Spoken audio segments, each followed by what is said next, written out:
பாசத்தின் எல்லைதான் இயேசு ராஜா, பாசத்தின் எல்லைதான் இயேசு ராஜா. என்னுடையவர் என் ஆத்மநேசரே, என் ஆத்மநேசர். கைத்தட்டி அழகானவர் அருமையானவர், நல்லா தலைக்கு மேல கைத்தட்டி. அழகானவர் அருமையானவர் இனிமையானவர் மகிமையானவர் மீட்பரானவர், மகிமையானவர் மீட்பரானவர்.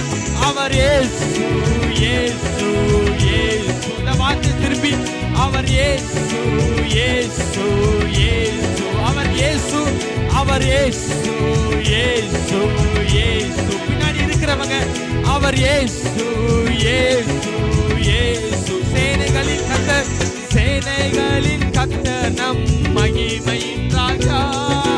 என்றும் நம்மோடு இருக்கும் இம்மானுவேலர். சேனைகளின் கர்த்தர் நம் மகிமையின் ராஜா. என்றும் நம்மோடு இருக்கும் இம்மானுவேலர். இம்மட்டும் நடத்திடும் எந்த நேசர், இம்மட்டும் நடத்திடும் எந்த நேசர். என்னுடையவர் என் ஆத்மநேசரே, என்னுடைய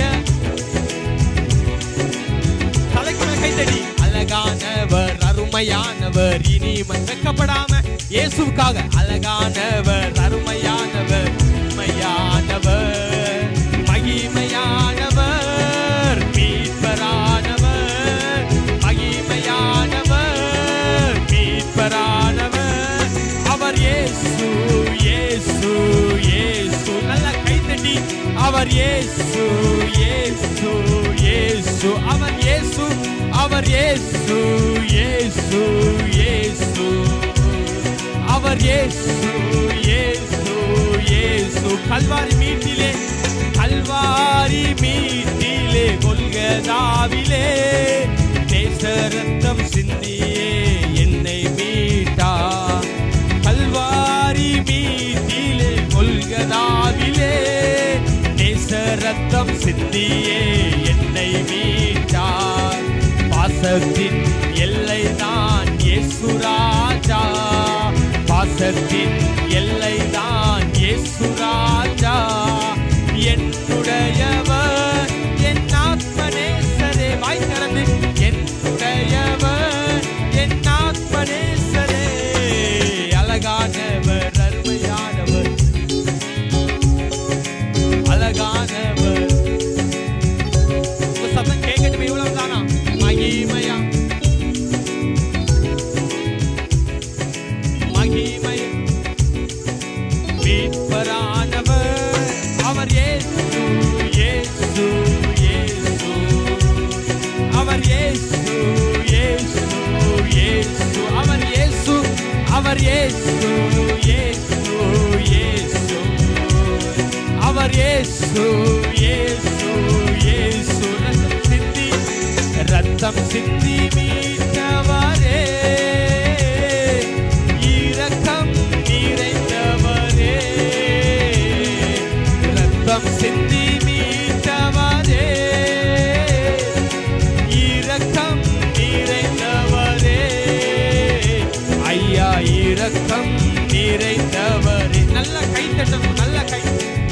இரக்கம் நிறைந்தவரே. ஐயா இரக்கம், ஐயா இரக்கம் நிறைந்தவரே. ஐயா இரக்கம் நிறைந்தவரே. உந்தன் பாதம் அமர்ந்திருந்து, உந்தன் பாதம் அமர்ந்திருந்து ஓயாமல் முத்தம் செய்கிறே. உந்தன் பாதம் அமர்ந்திருந்து ஓயாமல் முத்தம் செய்கிறே. ஓயாமல் முத்தம் செய்கிறே. ஓயாமல் முத்தம் செய்கிறே. உம்மை எப்படி நான் பாடுவேன், உம்மை எப்படி நான் பாடுவேன். தெரிஞ்ச பாடலாம் வாய் திறந்து. என்ன சொல்லி நான் துதிப்பேன், உம்மை எப்படி நான் பாடுவேன்.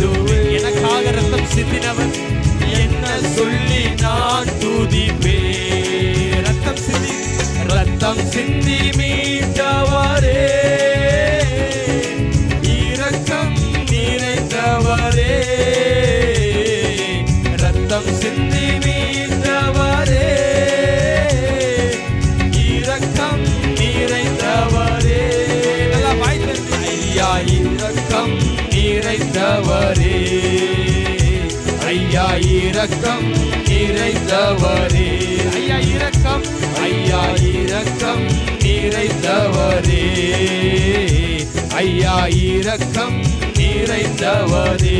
என்னை விட்டு எடுபடாத, என்னை விட்டு எடுபடாத நல்ல பங்கு நீர்தானையா. நல்லா வாய் திறந்து, என்னை விட்டு எடுபடாத நல்ல பங்கு நீர்தானையா, ஐயா நல்ல பங்கு நீர்தானையா, ஐயா நல்ல பங்கு நீர்தானையா, ஐயா நல்ல பங்கு நீர்தானையா, ஐயா நல்ல பங்கு நீர்தானையா. வருகையில் எடுத்துக்கொள்வீர், வருகையில் எடுத்துக்கொள்வீர், என்னை கூடவே வைத்துக் கொள்வீர். இந்த ஒரு வாக்கியம் மட்டும், வருகையில் எடுத்துக்கொள்வீர், என்னை கூடவே வைத்துக் கொள்வீர், என்னை கூடவே வைத்துக் கொள்வீர், என்னை கூடவே வைத்துக் கொள்வீர், என்னை கூடவே வைத்துக் கொள்வீர், என்னை கூடவே வைத்துக் கொள்வீர், என்னை கூடவே வைத்துக் கொள்வீர். திருப்பி சொல்லுங்க, என்னை கூடவே வைத்துக் கொள்வீர். உம்மை எப்படி, உம்மை எப்படி நான் பாடுவேன், என்ன சொல்லி நான் துதிப்பேன், உம்மை எப்படி நான் பாடுவேன், என்ன சொல்லி நான் துதிப்பேன். அது கை உயர்த்தி ஹல்லேலூயா, ஹல்லேலூயா, ஹல்லேலூயா, ஹல்லேலூயா, ஹல்லேலூயா. நாமத்தை உயர்த்துங்க, ஹல்லேலூயா, ஹல்லேலூயா, ஹல்லேலூயா, ஹல்லேலூயா, ஹல்லேலூயா. எத்தனை பேருக்கு அவர் கூட இருக்குன்னு ஆசை? அதான் வசனம் சொல்லுது, சிறு பிள்ளையை போல மாறாவிட்டால். நல்லா பாருங்க, இந்த சின்ன பிள்ளைங்க ஒருவேளை உங்க வீட்டுல இருக்கும்போது நல்லா பாருங்க, எங்கேயோ ஒரு இடத்துக்கு நம்ம கிளம்பி நிற்கும் போது என்ன என்ன என்ன சொல்லும் அந்த குழந்தை? அல்லாமல் வேறு நாமம் இல்ல, நான் செய்கிற தொழில் ஆசீர்வதிக்கப்படுவதற்கு உங்க நாமமே அல்லாமல் வேறு நாமமே இல்ல. அப்படி கை கட்டி நிக்க வேண்டாம். ஒரு வார்த்தை அப்படி உங்களுக்கு வேணா கை உயர்த்தி நில்லுங்க, அப்படி தேவநாமத்தை மகிமைப்படுத்துங்க. உங்க நாமமே அல்லாமல் உங்களுக்காகவும் எனக்காகவும் ரத்தம் சிந்தப்பட்ட அதே நாமம் இயேசு என்கிற நாமம். அந்த நாமத்தில் விடுதலை உண்டு, அந்த நாமத்தில் தீராத வியாதிக்கு சுகம் உண்டு. அந்த நாமத்துகளால எல்லாவற்றையுமே செய்து முடிக்க முடியும். ஹல்லேலூயா, ஹல்லேலூயா. அப்படி ரெண்டு கரங்களை உயர்த்தி கை வெளிச்சாலும் பரவாயில்ல, அப்படி ஒரு வார்த்தை சொல்லுங்க, உங்க நாமத்துல தான்ப்பா இருக்குது, உங்க இயேசுங்கிற நாமத்தினால. அப்படி ஒரு வார்த்தை சொல்லுங்க, இயேசுவே எனக்கு உதவி செய்யுங்க, இயேசுவே என்னை மீட்கிறவரே, எங்க குடும்பத்தை மீட்டவரே, உமக்கு நன்றி ராஜா. ஹல்லேலூயா, ஹல்லேலூயா, ஹல்லேலூயா, ஹல்லேலூயா, ஹல்லேலூயா, ஹல்லேலூயா. அவர் நாமத்தில் அற்புதம் நடக்கும், தீமையானாலும் நன்மையாய் மாறும். அவர் நாமத்தில் அற்புதம் நடக்கும், தீமையானாரும் நன்மையாய் மாறும். வாய்ப்பதற்கென்று வேறு நாமம் நமக்கில்லையே, நம் காரியம் வாய்ப்பதற்கென்று வேறு நாமம் நமக்கில்லையே. நான் ரட்சிக்கப்படுவதற்கு அந்த இயேசு என்கிற நாமம் நமக்கில்லையே. நான் விடுதலை அடைவதற்கென்று வேறு நாமம் நமக்கில்லையே. நல்ல கைத்தட்டி, அவர் நாமம் இயேசு கிறிஸ்து, அவர் நாமம் இயேசு கிறிஸ்து, அவர் நாமம் இயேசு கிறிஸ்து, அவர் நாமம் இயேசு கிறிஸ்து, அவர் நாமம் இயேசு கிறிஸ்து, அவர் நாமம் நாமம் இயேசு. சொல்ல சொல்ல சில விடுதலை. அவர் நாமம் இயேசு கிறிஸ்து. வானத்திலும் வானத்திலும் இந்த பூமியிலும் வல்லமையான ஒரு நாமம். வானத்திலும் இந்த பூமியிலும் வல்லமையான ஒரு நாமம் உண்டு. மனுஷருக்குள்ளே வல்லமையாய் வேறொரு நாமம் இல்லை. மனுஷருக்குள்ளே வல்லமையாய் வேறொரு நாமம் இல்லை. அவர் நாமம் இயேசு. அவர் நாமம் இயேசு கிறிஸ்து. அவர் நாமம் இயேசு கிறிஸ்து. அவர் நாமம் இயேசு கிறிஸ்து. அவர் நாமம் இயேசு. நல்ல கைத்தடி சொல்லுங்க. அவர் நாமம் இயேசு கிறிஸ்து. அவர் சொல்ல சொல்ல சில விடுதலை என்னென்ன சிறைச்சாலை அனுபவமோ எல்லாம் கர்த்தர் விடுதலை செய்கிறார். உடல்ல இருக்கிற சரீரத்துல எல்லா பலவீனங்களை கர்த்தர் நீக்குகிறார். ரீமாமா ஷேகேரே லெபாகா. நல்ல கைத்தடி நாமத்தை சொல்லுங்க. அவர் நாமம் இயேசு கிறிஸ்து. அவர் நாமம் இயேசு கிறிஸ்து. அவர் நாமம் இயேசு கிறிஸ்து. அவர் நாமம் இயேசு கிறிஸ்து. அவர் நாமம் இயேசு கிறிஸ்து. அவர் நாமத்தில் மன்னிப்பு உண்டு. அவர் நாமத்தில் ரட்சிப்பு உண்டு. அவர் நாமத்தில் மன்னிப்பு உண்டு. அவர் நாமத்தில் ரட்சிப்பு உண்டு. நான் ரட்சிக்கப்படுவதற்கு, என் கணவன் ரட்சிக்கப்படுவதற்கு, என் பிள்ளைங்க ரட்சிக்கப்படுவதற்கு உம்முடைய நாமமே அல்லாமல் ரட்சிக்கப்படுவதற்கு வேறு நாமம் நமக்கில்லை. நான் விடுதலை அடைவது, நான் விடுதலை அடைவது ரகதடமல் ஷேகேபோ.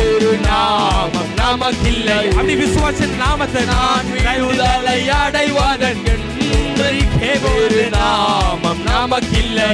அவர் நாமம் இயேசு. அவர் நாமம் இயேசு கிறிஸ்து. அவர் நாமம் இயேசு கிறிஸ்து. அவர் நாமம் இயேசு கிறிஸ்து. அவர் நாமம் இயேசு கிறிஸ்து.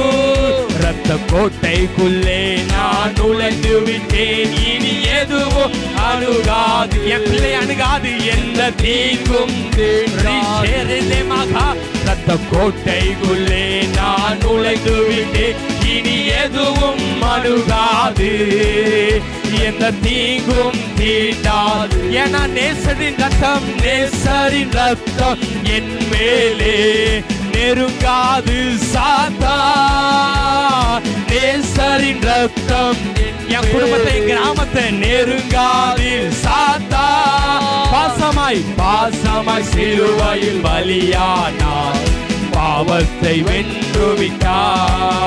இயேசு பாசமாய் சிலுவையில் பாவத்தை வென்றுவிட்டார். ரத்த கோட்டைக்குள்ளே நான் நுழைந்து விட்டேன். இனி எதுவும் எந்த சாபத்துக்கு அதிகாரம் இல்லை, என் சரீரத்தில் எந்த வியாதிக்கும் அதிகாரம் இல்லை. நல்ல வாய்ப்பு சொல்லுங்க. இனி எதுவும் அணுகாது, எந்த தீங்கும் தீண்டாது. இம்மட்டும் உதவின எபினேசரே இனியும் காத்திடுவார். இம்மட்டும் உதவின எபினேசரே இனியும் காத்திடுவார். இந்த உலகிலே இருக்கும் அவனை விட என் தேவன் பெரியவர், என் தேவன் பெரியவர். இந்த உலகிலே இருக்கும் அவனை, என் இயேசு பெரியவர்.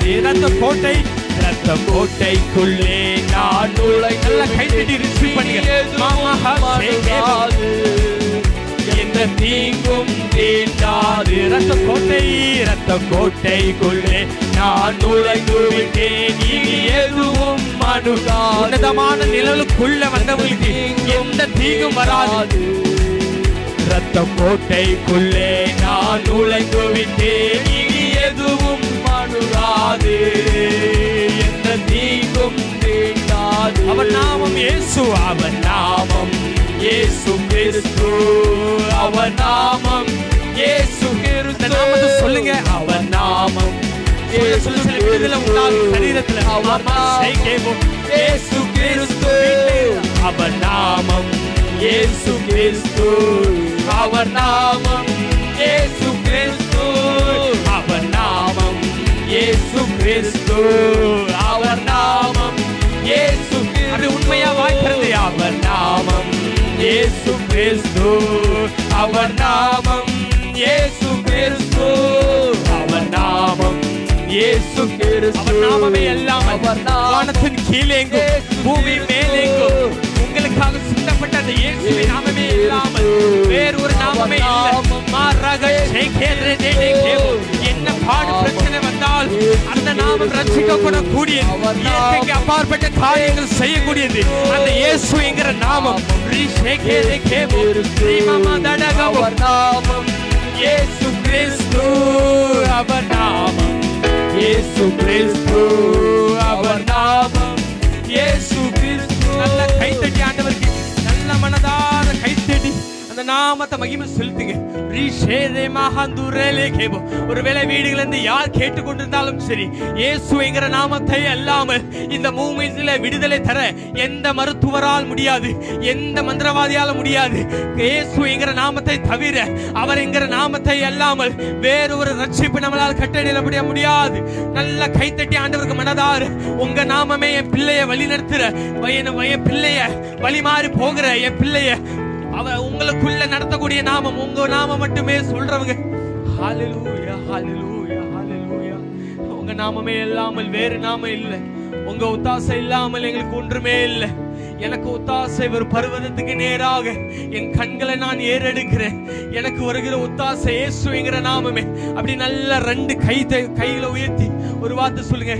அவர் நாமம் இயேசு கிறிஸ்து, அவர் நாமம் இயேசு கிறிஸ்து, அவர் நாமம் இயேசு கிறிஸ்து, அவர் நாமம் இயேசு கிறிஸ்து, அவர் நாமம் இயேசு கிறிஸ்து, அவர் நாமம் இயேசு கிறிஸ்து, அவர் நாமம், அவர் நாமம் இயேசு கிறிஸ்து, அவர் நாமம் இயேசு கிறிஸ்து, அவர் நாமம். அந்த நாமத்தை சொல்லுங்க. இயேசு கிறிஸ்து, அவர் நாமம் இயேசு கிறிஸ்து, அவர் நாமம் இயேசு கிறிஸ்து, அவர் நாமம்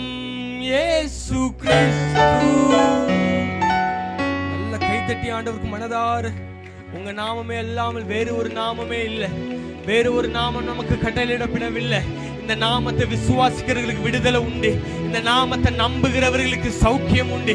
இந்த நாமத்தை நம்புகிறவர்களுக்கு தீராத வியாதியிலிருந்து நிச்சயம் பரிபூரண விடுதலை உண்டு. இந்த நாமத்தை விசுவாசிக்கிற யாருமே அவர்கள் தரை குனிந்து போகிறதே இல்லை. இந்த நாமத்தை நம்பி வந்த எந்த தேவ பிள்ளைகளும் அவர்கள் ஒரு நாளும் தலை குனிந்து போவதற்கு என் கர்த்தர் ஒரு நாளும் அனுமதிக்கிறது இல்லை. நல்ல கைத்தட்டி, எனக்கு ரட்சிப்பின் தேவனே நீர் ஒருவர் மாத்திரம்தான். என் குடும்பத்துக்கு, என் பிள்ளைக்கு, என் திருச்சபைக்கு, என்னோட கிராமத்துக்கு நீரே உண்மையான ரட்சிப்பின் தேவனே, உம்மை துதிக்கிறோம் ராஜா. ஹல்லேலூயா, ஹல்லேலூயா, ஹல்லேலூயா. அப்படியே கரங்களை உயர்த்தி அப்படி ஒரு வார்த்தை சொல்லுங்க. நீங்க மட்டும்தான் ராஜா எனக்கு துணை. நீங்க மட்டும்தான் என் குடும்பத்துக்கு துணை. என் பிள்ளைய, ஒருவேளை உங்க பிள்ளைங்கள, உங்க கணவனோ யாரோ அவங்க என்ன வழி மாறி போனாலும் சரி, அந்த நாமத்தை உங்க பிள்ளைங்க வாழ்க்கையில சொல்லிட்டே இருங்க. எப்பேற்பட்ட வாழ்க்கையில அவன் வழி மாறி போனாலும் சரி, என் இயேசுவால நிச்சயம் எப்பேற்பட்ட சோதோம் குமார பட்டணத்து போல போனாலும் சரி, லோத்தை கூட்டி கொண்டு வந்தது போல இந்த நாட்களை உண்மையா அந்த நாமத்தை விசுவாசிக்கிறவங்கள கர்த்தர் நிச்சயமா அந்த பாவத்திலிருந்து விடுதலை பண்ணி நிச்சயமா கூட்டி கொண்டு வர. அப்படியே ரெண்டு கை உயர்த்தி சொல்லுங்க. ஆட்டுக்குட்டியானவரே, ஆட்டுக்குட்டியானவரே, ஆட்டுக்குட்டியானவரே, என் பாவங்கள் சுமந்தி. ஆட்டுக்குட்டியானவரே, ஆட்டுக்குட்டியானவரே, கை உயர்த்தி. ஆட்டுக்குட்டியானவரே, என் பாவங்கள் சுமந்தி.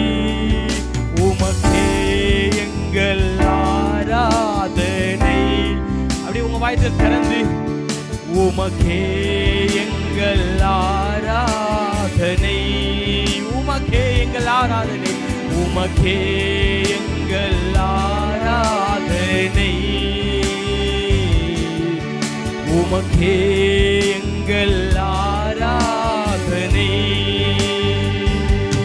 ஹல்லேலூயா ஹல்லேலூயா யாவே ஹல்லே ஹல்லேலூயா யாவே ஹல்லே ஹல்லேலூயா யாவே ஹல்லே ஹல்லேலூயா யாவே ஹல்லே ஹல்லேலூயா யாவே ஹல்லே ஹல்லேலூயா யாவே ஹல்லே ஹல்லேலூயா யாவே ஹல்லே ஹல்லேலூயா. எங்கள் மத்தியில் உலாவிடும் எங்களோடென்றும் வாசம் செய்யும். எங்கள் மத்தியில் உலாவிடும் எங்களோடென்றும் வாசம் செய்யும். எங்கள் மத்தியில் உலாவிடும் எங்களோடென்றும் வாசம் செய்யும். நல்ல கைத்தட்டி ஆண்டவருக்கு மனதார நன்றி சொல்லு. எங்களை முழுவதுமாக தாழ்த்துகிறோம் ராஜா. இந்த கூட்டத்தில் இன்னும் கிட்டி சேர, இன்னும் நான் அறிந்து கொள்ள எங்களுக்கு உதவி செய்யுங்க. கருத்துல முழுவதுமாய் தாழ்த்தி அர்ப்பணித்து ஜெபிக்கிறோம். நீர் மாத்திரம் மகிமைப்படுங்க. எல்லா துதிகன மகிமை ஒருவருக்கு மாத்திரம் செலுத்துகிறோம். இயேசுவின் நாமத்தில் ஜெபிக்கிறோம் நல்ல பிதாவே. யாவரும் உட்கார்வோம். இந்த நாளில் கூட இந்த பகுதியிலே இந்த நற்செய்தி கூட்டங்களிலே மத்தியிலே தேவ செய்திகளை பகிர்ந்து கொடுப்பதற்காக மத்தியிலே சாலமோன் ஐயா அவர்கள் நம்மத்திலே வருகின்றிருக்கிறார்கள். அவரோடு இந்த நாளில் பாடல் வேலை நமக்கு ஜெப வேலையும் நடத்தி தந்தவர்களும் இந்த நாளிலும் அவர்களை திருச்சபையின் சார்பாக நம்ம அவளை கரங்களை தட்டி வாழ்த்தி நாம் வரவேற்போம். இப்பொழுது ஐயா அவர்கள் நம்மத்திலே தெய்வ செய்தி பகிர்ந்து.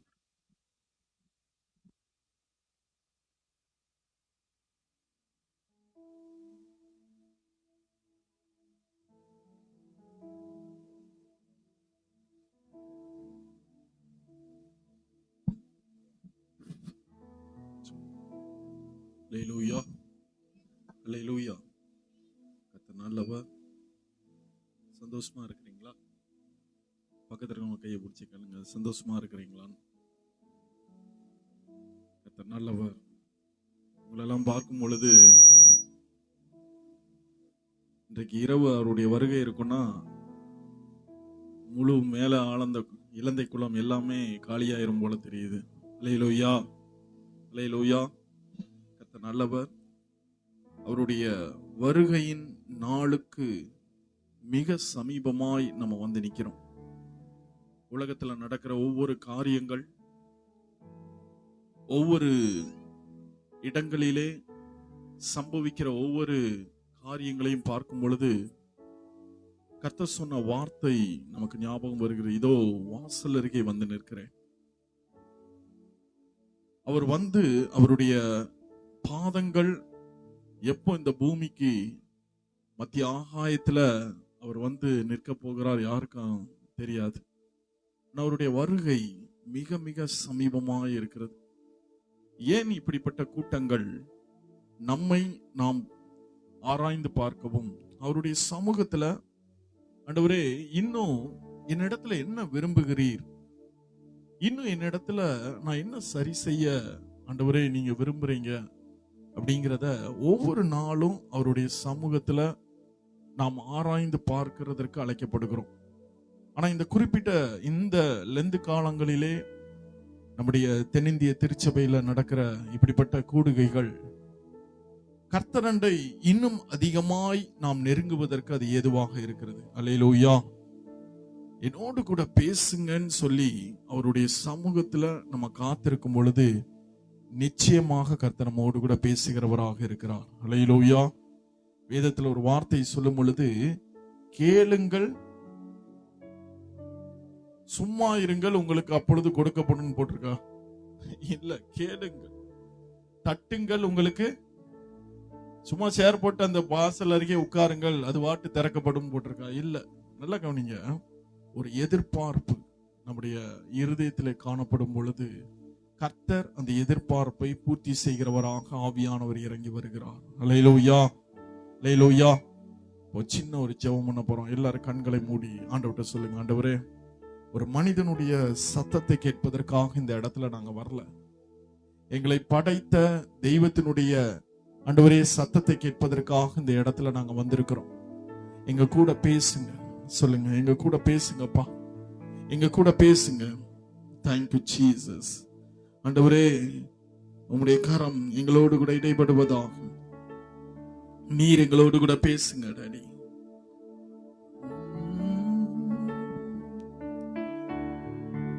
உந்தன் மகா பரிசுத்த ஸ்தலத்துக்குள்ளே என்னையும் அழைத்து செல்லும்.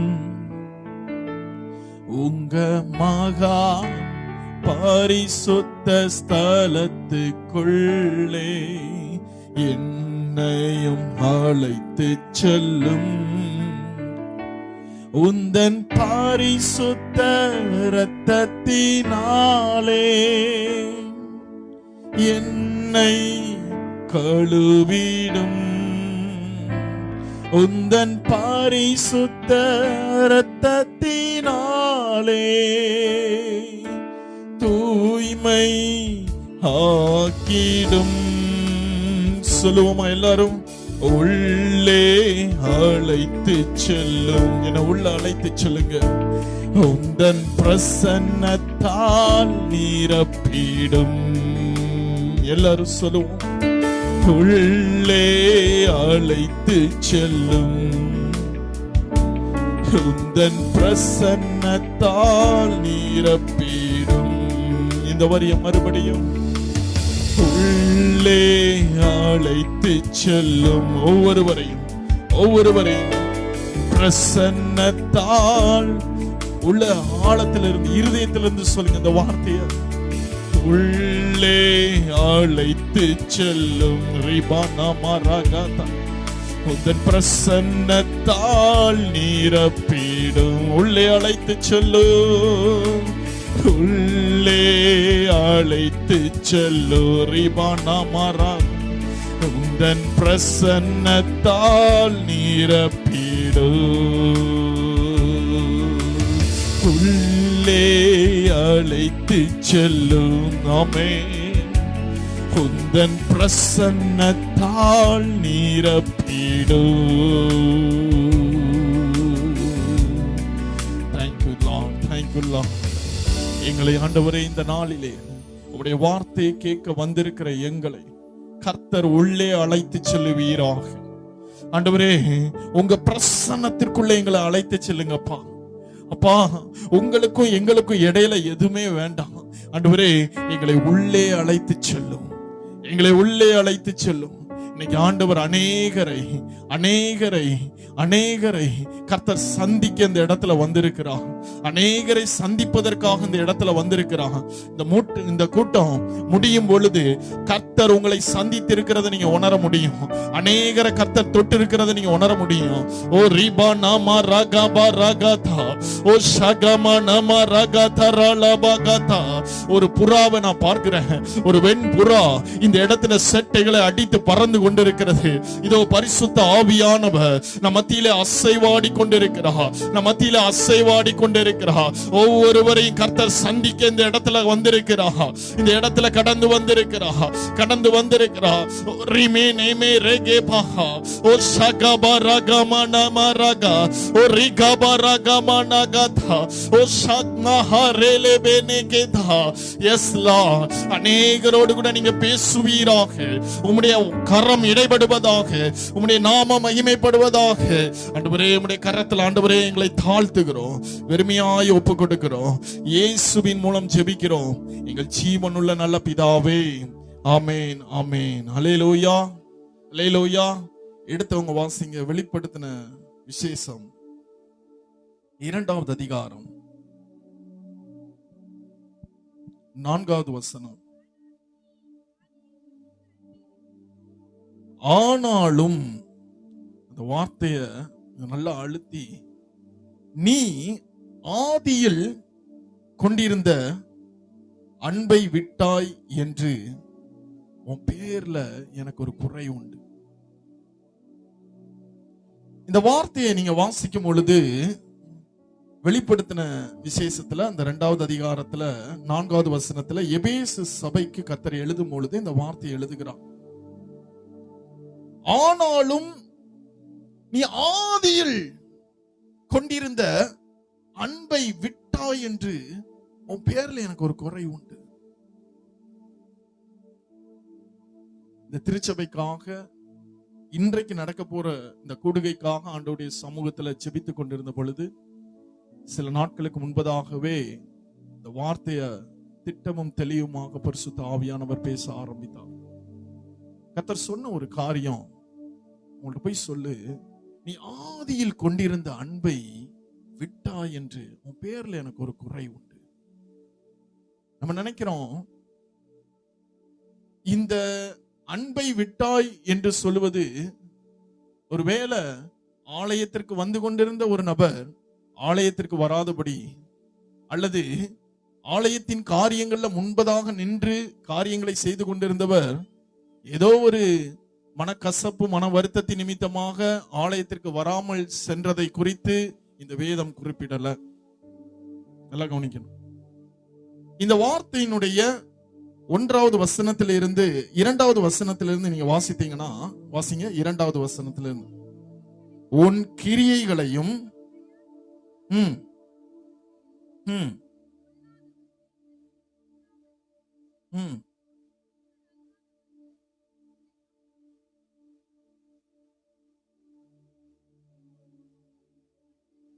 ஓகே, இந்த வார்த்தையில நீங்க படிச்சீங்கன்னா உன் கிரியைகள், கிரியைகள்லாம் அதெல்லாம் அவ்வளவு அழகான, உன் கிரியைகள்ல நிறைய காரியத்தை வெளிப்படுத்துற, பியூட்டிஃபுல், நிறைய காரியங்களை எனக்காக வெளிப்படுத்துற, நாமத்தின் நிமித்தம் நீ வெளிப்படுத்துற. அடுத்த வார்த்தையை சொல்லுகிறது, நிறைய பிரயாசப்படுகிற. அதுக்கு அடுத்து நிறைய இடத்துல பொறுமையா இருக்கிற. அதற்கு அடுத்து அந்த வார்த்தையை சொல்லுகிறது, பொல்லாதவர்களை சகிக்க கூடாமல் இருக்கிறதையும், சில தவறான உபதேசங்களுக்கு நீ என்ன பண்ணல, செவி சாய்க்கல. உன்னுடைய காரியங்கள்ல நீ கரெக்டா இருக்க, கர்த்தருடைய வார்த்தை தெளிவா இருக்கிற. 3வது வசனம், சகிப்புத்தன்மை உங்ககிட்ட ரொம்ப அதிகமாவே இருக்கு. பொறுமையா இருக்கிற. என் நாமத்தின் நிமித்தம் இளைப்படையாமல் பிரயாசப்பட்டதையும் அறிந்திருக்கிறேன். இல்ல நீங்க படிச்சீங்க அப்படின்னா, இந்த சபை குறித்து சொல்லும் பொழுது இந்த சபையினுடைய கிரியைகளை கர்த்தர் மெச்சுகிறார். இந்த சபையினுடைய பிரயாசத்தை கர்த்தர் மெச்சுகிறார். இந்த சபையினுடைய பொறுமையை கர்த்தர் மெச்சுகிறார். இந்த சபையில நலமானதை சோதித்தருகிற ஒரு குணங்கள் இந்த சபைக்கு உண்டு, இந்த எபேசு சபைக்கு உண்டு என்பதை கர்த்தர் மெச்சுகிறார். நல்ல சகிப்புத்தன்மையோட கூட இருக்கிறீங்க. ஆண்டவர் இவை எல்லாவற்றையும் சொல்லுகிறார். ஒரு வெளியில இருந்து பாருங்களேன், இப்படிப்பட்ட குணாதிசயங்கள் இருக்கும் பொழுது நம்ம என்ன சொல்லுவோம், அப்பா பெஸ்ட் சர்ச், ரொம்ப அருமையான ஒரு சர்ச். ஆனா ஆண்டவர் சொல்லுகிறார் 4வது வசனத்துல எல்லாவற்றையும் சொல்லிவிட்டு, ஆனாலும் உன் பேர்ல எனக்கு ஒரு குறை உண்டு. நீ ஆதியில கொண்டு இருந்த அன்பை விட்டு விட்டாய். நல்லா கவனிங்க. இப்ப அப்படியே வயசு வருஷாவா நீங்க பின்னாடி போகும் பொழுது, ஆதி அன்பு இல்லாதபடிக்கு நீங்கள் கிரியைகளை வெளிப்படுத்தலாம். ஆதி அன்பு உங்களுக்குள்ள இல்லாதபடிக்கு நீங்க என்ன பண்ணலாம்? பிரயாசப்படலாம். ஆதி அன்பு உங்களுக்குள் இல்லாதபடிக்கு நீங்கள் சபையின் காரியங்களிலே முன்னின்று காரியங்களை செய்யலாம்.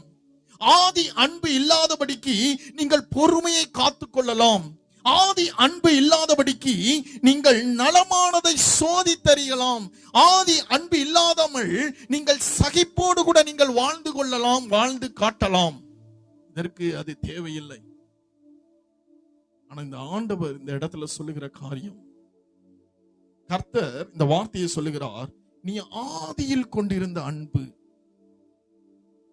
அப்ப இந்த வார்த்தை நமக்கு என்ன கற்றுக்கொள்க வருகிறது அப்படிங்க பார்க்கும் பொழுது, இந்த வேதத்துல ஆதி அன்பு அப்படிங்கும் பொழுது முன்னாடி ஒருத்தன் பிரயாசப்படணும் அல்லது கிரியைகளை வெளிப்படுத்தணும், சகிப்போட இருக்கணும். ஆண்டவரே உங்க வார்த்தைக்கு தான் இது பண்ணிட்டு இருக்கேன், பொறுமையா இருக்கணும். இது எல்லாவற்றிற்கும் அவன் நினைத்து கொண்டிருக்கிறது கர்த்தருக்கு அவருடைய வழிகளில் நான் நடந்து கொண்டிருக்கிறேன் அப்படின்னு நம்ம நினைத்து கொண்டிருக்கிறோம்.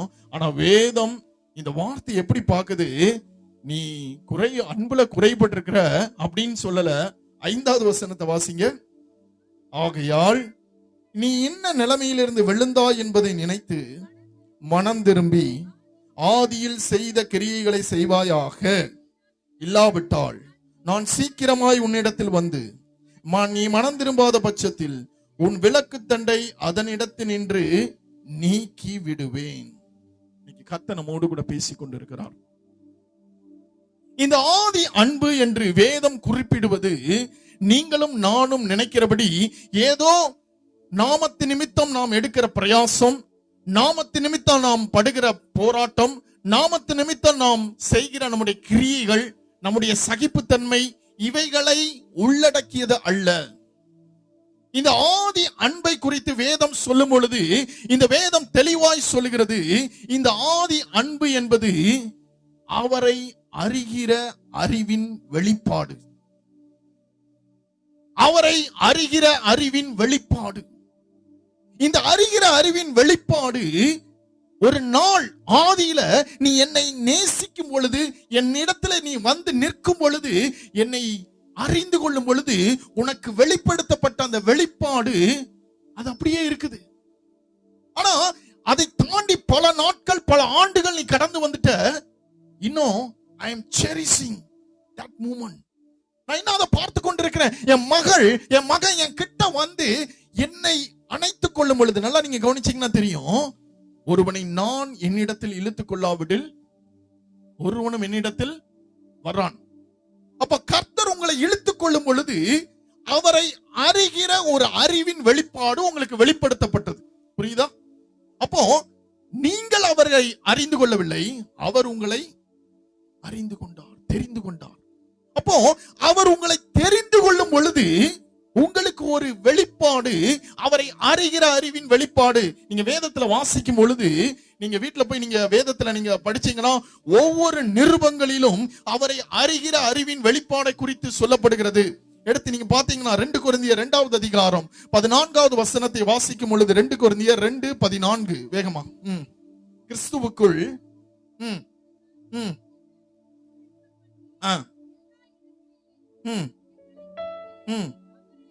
அவரை அறிகிற அறிவின் வாசனையை வெளிப்படுத்துகிற தேவனுக்கு ஸ்தோத்திரம். நல்லா கவனிங்க, இது சாதாரணமாக நிருபங்களிலே எழுதப்படல. அவரை அறிகிற அறிவின் வாசனை என்பது ஏதோ ஒரு நாள் நடைபெற்று முடிகிற காரியம் அல்ல. ஒரு கிறிஸ்தவனுடைய வாழ்க்கையிலே அனுதினமும் காணப்பட வேண்டிய ஒரு காரியம். அதே பிலிப்பியர் 3வது அதிகாரம் 8வது வசனத்தை நீங்க வாசிக்கும் பொழுது, பிலிப்பியர் 3:8 அது மாத்திரமல்ல, என் கர்த்தராகிய கிறிஸ்து இயேசுவை அறிகிற அறிவின் மேன்மைக்காக எல்லாவற்றையும் நஷ்டம் என்றும் குப்பையுமாக எண்ணுகிறேன். ஆராதனை வேளையில சொன்னாங்க, உன் கையில ஒரு காரியம் வேல்யூவா இருக்கும் பொழுது அந்த வேல்யூக்காக எதை வேணாலும் விலைக்கரையமாக செலுத்தி நம்ம காரியங்களை செய்வோம். மனுஷகுமாரன் இழந்து போனதை தேடவும் ரட்சிக்கவும் இந்த உலகத்துக்கு வந்தார். ஆனா இந்த நிருபங்கள்ல நீங்க நல்லா கவனிச்சீங்கன்னா தெரியும், இந்த இதை போல அநேக வசனங்கள் இந்த நிருபங்களிலே ஒவ்வொரு நிருபங்களையும் நீங்க பார்க்கலாம். அவரை அறிகிற அறிவின், அவரை அறிகிற அறிவின். அவர் சொல்றாரு, அவரை அறிகிற அறிவின் மேன்மைக்காக எல்லாவற்றையும் நான் நஷ்டம் என்று விட்டேன். அது பிரீசியஸான ஒரு காரியம். இன்னைக்கு கர்த்தர் அதைத்தான் உங்களுக்கு கற்றுக் கொடுக்க போகிறார்.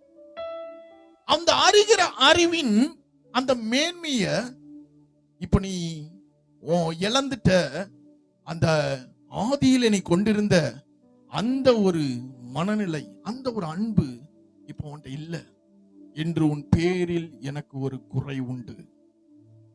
இத உங்களுக்கு வேதத்தின்படி இன்னும் அதிகமா சொல்லும்போது எல்லாருக்கும் தெரியும், ஆதாம் ஏவாளை கர்த்தர் படைக்கிறார். இந்த ஆதாம் ஏவாளை கர்த்தர் உருவாக்கி அவங்கள கர்த்தர் ஒரு ஏதேன் தோட்டத்தை உருவாக்கி இவங்க 2 பேரையும் உள்ள கொண்டு போய் வைக்கிறார். கவனிங்க.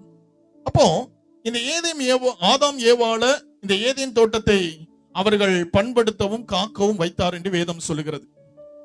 சரி, நீங்க பாத்துக்கோங்கன்னு சொல்லி அவர் எங்கேயோ இல்ல, 3வது அதிகாரத்துல சொல்லப்பட்டிருக்கிறது, பகலின் குளிர்ச்சியான வேளையிலே தேவனாகிய கர்த்தர் தோட்டத்துல உலாவ வந்தார். ஏன் வந்தார்? கரெக்டா பண்ணிருக்கியாப்பா? தண்ணி ஊத்திருக்கியா? அதுக்கு வந்தாரா? அவர்களோடு கூட உறவாட வந்தார், பேச வந்தார். அதான் எப்படி இருக்க, இன்னைக்கு எப்படி போச்சு டேஸ், இன்னைக்கு எப்படி நடந்துச்சு, என்னெல்லாம் நடந்துச்சு, அவரோடு கூட இன்னும் உறவாடுகிற பட்சத்தில் இந்த ஆதாம் ஒவ்வொரு நாளும் தேவனை குறித்த காரியங்களை கற்றுக்கொண்டிருந்தான். அவரோடு கூட பேசும் பொழுது ஒவ்வொரு நாளும் அவரை அறிகிற அறிவின் வாசனை இந்த ஆதாமுக்குள்ள வீசிக்கொண்டிருந்தது. இந்த அறிவின் வாசனை ஒவ்வொரு நாளும் அவனுக்குள்ளே வீசிக்கொண்டிருந்தபடியினால் ஆண்டவர் என்ன பண்றாரு, ஒவ்வொரு மிருகங்களையும் படைச்சிட்டு அவங்க கிட்ட வந்து அவன்கிட்ட பேரு விட சொல்றார். அவர் நினைச்ச பேரை அவன் இடுறான். சொல்ற எத்தனை பேருக்கு விளங்குது? அவர் நினைத்ததை அவன் செய்கிற ஒரு பக்குவத்திற்குள்ளாக அவன் வர ஆரம்பிக்கிறான். அவரை அறிகிற மேன்மை, அவரை அறிகிற அறிவின் மேன்மையில ஒவ்வொரு நாளும் இவர்கள் வளர்ந்து கொண்டே இருக்கிறார்கள். ஒரு நாள் வந்துச்சு, இவங்க அந்த விளக்கப்பட்ட அந்த விருட்சத்தின் கனியை புசித்த உடனே அந்த இடத்துல இருந்து அவர்கள் துரத்தப்பட்டார்கள் என்று வேதம் சொல்லுகிறது. அவங்க அந்த தோட்டத்திலிருந்து அவர்கள் துரத்தப்படுறாங்க. நீங்க கவனிச்சீங்கன்னா தெரியும், அந்த இடத்துல அதுவரைக்கும் தேவனோடு கூட நடந்த நாட்களின் மேன்மை ஆதாமுக்கு தெரிந்ததோ தெரியலையோ, ஆனா அந்த துரத்தப்பட்ட நாள்ல ஆதாமுக்கு புரிஞ்சிருக்கும் அது எவ்வளவு பெரிய மேன்மை என்று. அது வரைக்கும் அந்த அவரோடு கூட அந்த பகலின் குளிர்ச்சியான வேளையிலே தேவனோடு கூட பேசின அந்த வேலை எந்த அளவுக்கான ஒரு முக்கியத்துவம் வாய்ந்தது என்று அந்த ஆதாமுக்கு புரிந்ததோ புரியலையோ, தோட்டத்தை விட்டு வெளியே வந்தவன ஆதாமுக்கு புரிஞ்சிருக்கும், நான் இழந்துட்டேன், நான் அதை இழந்துட்டேன். தன்னுடைய பிள்ளைகளுக்கு அவன் அதை சொல்லிக் கொடுக்கிறான். என்ன சொல்லிக் கொடுக்கிறான்னா, அந்த இடத்துல கர்த்தருக்கு அவருக்கு பிரியப்படுத்துவதற்கு, அவருக்கு பிரியமாய் வாழுவதற்கு கற்றுக் கொடுக்கிறான். இன்னும் ஒருபடி மேல ஆபேலுக்கு சொல்லி இருக்கணும், ஆபேல் கர்த்தர் என் கூட இப்படிலாம் பேசினாருப்பா, என் கூட இப்படி வந்து பேசுவாரு, இப்படிலாம் ஆண்டவர் என்கிட்ட கேட்பாரு, நான் ஆண்டவர்கிட்ட இப்படி பேசுவேன். நீங்க நல்லா கவனிச்சீங்கன்னா தெரியும், அவரை பிரியப்படுத்துவதற்கு நீங்க முற்படுங்கள் என்று ஆதாம் சொல்லி இருக்கணும். ஆனா காயின் நினைச்சான், என்னுடைய காரியங்கள், என்னுடைய விளைச்சலின் முதல் பலனை கொடுத்துட்டா அவர் பிரியப்பட்டுருவாருன்னு நினைச்சான். ஏன் இவனுடைய காரியம் அங்கீகரிக்கப்பட்டது? இவனுடைய காரியம், ஆபேலினுடைய காரியம், காயினுடைய காரியம் அங்கீகரிக்கப்படல அப்படின்னா, இந்த ஆபேலுக்குள்ளாக அவரை அறிகிற அறிவின் வாசனை வீச ஆரம்பித்தது. எங்க அப்பா சொல்லி இருக்கிறாங்க அவரோடு கூட பேசலான்னு. இந்த ஒரு ஐக்கியத்திலே ஆபேலும் வளர்ந்து கொண்டிருந்தார். நல்லா கவனிங்க, நான் நம்புறேன் ஒருவேளை காயின் ஆபேல கொல்லாம இருந்தனா ஏனோக்கு மாதிரி ஆபேலும் கர்த்தரோடு கூட போயிருப்பார். அந்த அளவுக்கு ஆபேல் கர்த்தரோடு நெருக்கமாக உலாவ ஆரம்பித்தான். நல்லா கவனிங்க, இந்த வார்த்தை நமக்கு கற்றுக் கொடுக்கிறது என்ன அப்படின்னா, அந்த ஆதி அன்பை இழந்த அந்த ஆதாம் தன்னுடைய பிள்ளைகளுக்கு முதலாவது கற்றுக் கொடுத்தது இந்த உலகத்துல பெரிய காரியம் வேற ஒண்ணு இல்லப்பா, அவரை அறிகிற அறிவின் வெளிப்பாடு ஒவ்வொரு நாளும் உனக்கு கிடைச்சுக்கிட்டே இருக்கணும். இதுதான் முக்கியம். ஒரு நாள் அவரை அறிந்து கொண்டேன் என்று அல்ல, ஒவ்வொரு நாளும் அவரை அறிகிற அறிவிலே நாம் முன்னேறி சென்று கொண்டே இருக்கணும். ஆண்டவர் அதை விரும்புகிறார்.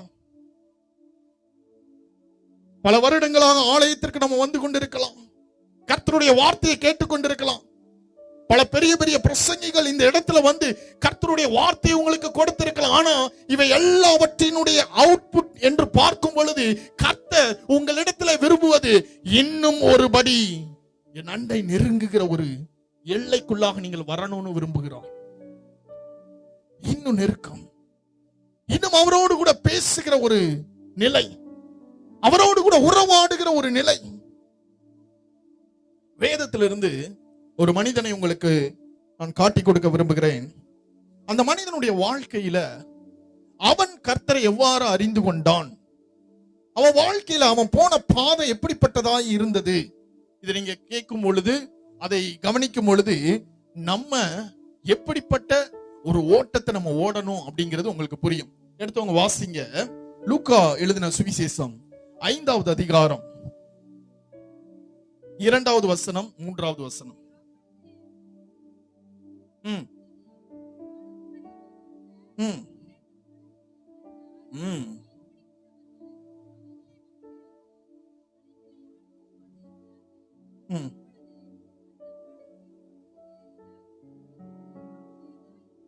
ஓகே,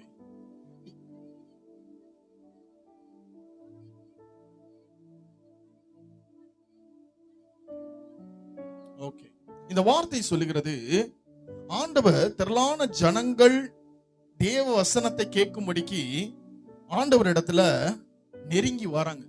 கெனசரேத் அப்படிங்கிற ஒரு கடல், இந்த கடற்கரையில ஆண்டவர் உட்கார்ந்து இருக்கிறாரு. எல்லாரும் நெருங்கி வந்த உடனே அவர் ஒரு கப்பல்ல போய் ஏறார், ஒரு படகு. இந்த படகு 2 படகு இருக்கு, அங்க ஒரு படகுல போய் அவர் ஏறார். இந்த படகுல ஏறின உடனே அங்க இருந்து பிரசங்கிக்க ஆரம்பிக்கிறார். வேதம் சொல்லுகிறது, கர்த்தர் அந்த படகுல ஏறுகிறார், அந்த படகுல இருந்து பிரசங்கிக்க ஆரம்பிக்கிறார். இந்த படகு எப்படிப்பட்ட படகு என்பதை இதற்கு பின்வரும் காரியங்கள் அதிகமாக ஆழமாக நமக்கு விவரிக்க ஆரம்பிக்கிறது. அவர் பிரசங்கித்து முடிச்ச உடனே அவர் சீமோனை பார்த்து அந்த இடத்துல சொல்லுகிறார், ஆழத்திலே தள்ளி கொண்டு போய் மீன் பிடிக்கும்படி உங்கள் வலைகளை போடுங்கள். கொஞ்சம் ஆழத்துல தள்ளிட்டு போய் வலைய போடுப்பா அப்படின்னு சொல்றாரு. இப்பதான் இந்த படகினுடைய உண்மையான சினாரியோ, ஒரு பேக்ரவுண்ட இந்த சுவிசேஷ பகுதி நம்மளுக்கு சொல்ல ஆரம்பிக்கிறது. அந்த இடத்துல 5வது வசனத்தை வாசிக்கும் பொழுது, ஐயா இந்த படகுல மீன் பிடிச்சிட்டு வந்து எல்லாத்தையும் நாங்க எக்ஸ்போர்ட் பண்ணிட்டு இங்க வந்து நின்னுட்டு இருக்கல, ராம் முழுவதும் பிரயாசப்பட்டோம், ஒரு மீன் மாட்டல. வலைகளை அலசி கொண்டிருந்தார்கள். இன்னொரு படகு இருக்கு பக்கத்துல, அவங்களும் சேர்ந்து அலசி கொண்டிருக்கிறாங்க. 2 படகுக்கும் மீன் கிடைக்கல. ஆண்டவர் சொல்லுகிறார், அந்த இடத்துல நீ வலைய போடு அப்படின்னு ஆண்டவர் சொன்ன உடனே 6வது வசனம் சொல்லுகிறது, அந்தபடியே அவர்கள் செய்து தங்கள் வலை கிழிந்து போகத்தக்கதாக மிகுதியான மீன்களை பிடித்தார்கள். இந்த மீன்களை அவர்கள் பிடிக்க ஆரம்பிச்சிட்டாங்க. அந்த வலைகளை போடும் பொழுது திரளான மீன்கள் பிடிக்கிறாங்க. ஒருவேளை இந்த இடத்துல நீங்களும் நானும் பேதுரு இந்த இடத்துல இருந்தனா என்ன சொல்லியிருப்போம்? என்ன சொல்லுவீங்க ஆண்டவரை பார்த்து? ஐயோ ஆண்டவரே, நைட்டு பூரா நாங்க பிரயாசப்பட்டோம்ப்பா, ஒரு மீன் மாட்டல, பாருங்க என் படகு இல்ல, பக்கத்து படகையும் நிரப்பிட்டீங்க, தேங்க்யூ ஆண்டவரே. ஆனா இவன் நன்றி சொல்ல வேண்டிய இடத்துல இங்க வேறொரு காரியம் நடக்குது. அதை வாசிங்களேன், 8வது வசனம். சீமோன் பேதுரு அதை கண்டு இயேசுவின் பாதத்தில் விழுந்து, ஆண்டவரே,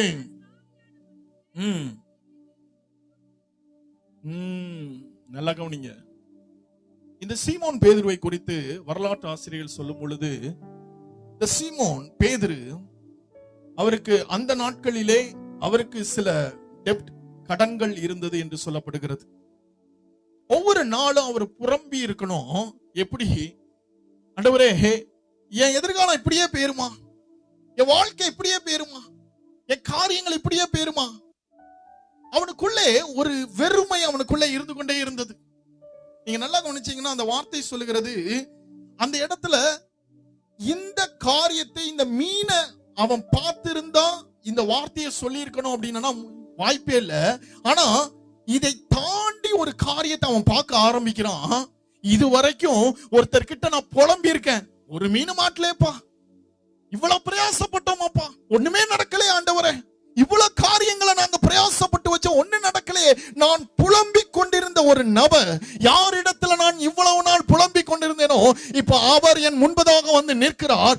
அவர் என் இடத்திலே, என் எல்லைக்குள்ளே நிற்பதற்கு நான் எந்த விதத்திலும் நான் பாத்திரன் அல்ல, பாவியாகிய மனுஷன், பாவி, என்னை விட்டு போயிருங்க. முதல் வெளிப்பாடு பேதுருவை இயேசு சந்திக்கும் பொழுது அவனுக்கு கிடைத்த வெளிப்பாடு என்ன தெரியுமா? என்னை படைத்தவரை என் கண்கள் கண்டது, என்னை படைத்தவரை, என்னை உருவாக்கினவரை, என் ஜெபத்தை கேட்கிறவராக இன்றைக்கு இயேசு என் மத்தியில இறங்கி வந்திருக்கிறான் சொல்லி அவரை படைத்தவராக அவனுக்குள்ளே ஒரு வெளிப்பாடு, அவரை அறிகிற அறிவின் முதல் சந்திப்பு, அவரை அறிகிற அறிவு அவனுக்கு எப்படி பார்க்கிறான்? பாவியாகிய மனுஷன். அங்க எத்தனையோ பேர் நிக்கிறாங்க, பக்கத்துல செபதேயுவினுடைய குமாரர்களுடைய படகு இருக்கு, யாக்கோபு யோவான் அங்க நிக்கிறாங்க. யார் வாயிலிருந்து வராத ஒரு வார்த்தை இந்த பேதுருவினுடைய வாயிலிருந்து வருகிறது, நான் பாவியான மனுஷன். முதல் சந்திப்புல அவனுடைய வாழ்க்கையை ஆண்டவருக்கு ஒப்பு கொடுக்க ஆரம்பிச்சான். ஒரு வெளிப்பாடு, அவரை அறிகிற அறிவின் வெளிப்பாடு முதலாவது பேதுருவுக்கு கிடைத்தது. அந்த இடத்துல சொல்லப்பட்டிருக்கிறது, கர்த்தர் அவனை சந்தித்த போது தான் பாவின்றத உணர்ந்தான். இது வேற யாருக்கும் கிடைக்கல. பேதுரு கூட அந்திரேயா நிக்கிறான், அவன் அந்த வார்த்தையை சொல்லல. பேதுருனுடைய வாயிலிருந்து மட்டும் இந்த வார்த்தை வருகிறது, என்னது? நான் பாவி, நான் பாவி. அடுத்ததாக நீங்க வாசிக்கும் பொழுது மத்தேயு 14வது அதிகாரம் 24வது வசனத்தில் இருந்து வாசிக்கலாமா? மத்தேயு 14:24 இருந்து. ம் ம் ம் ம்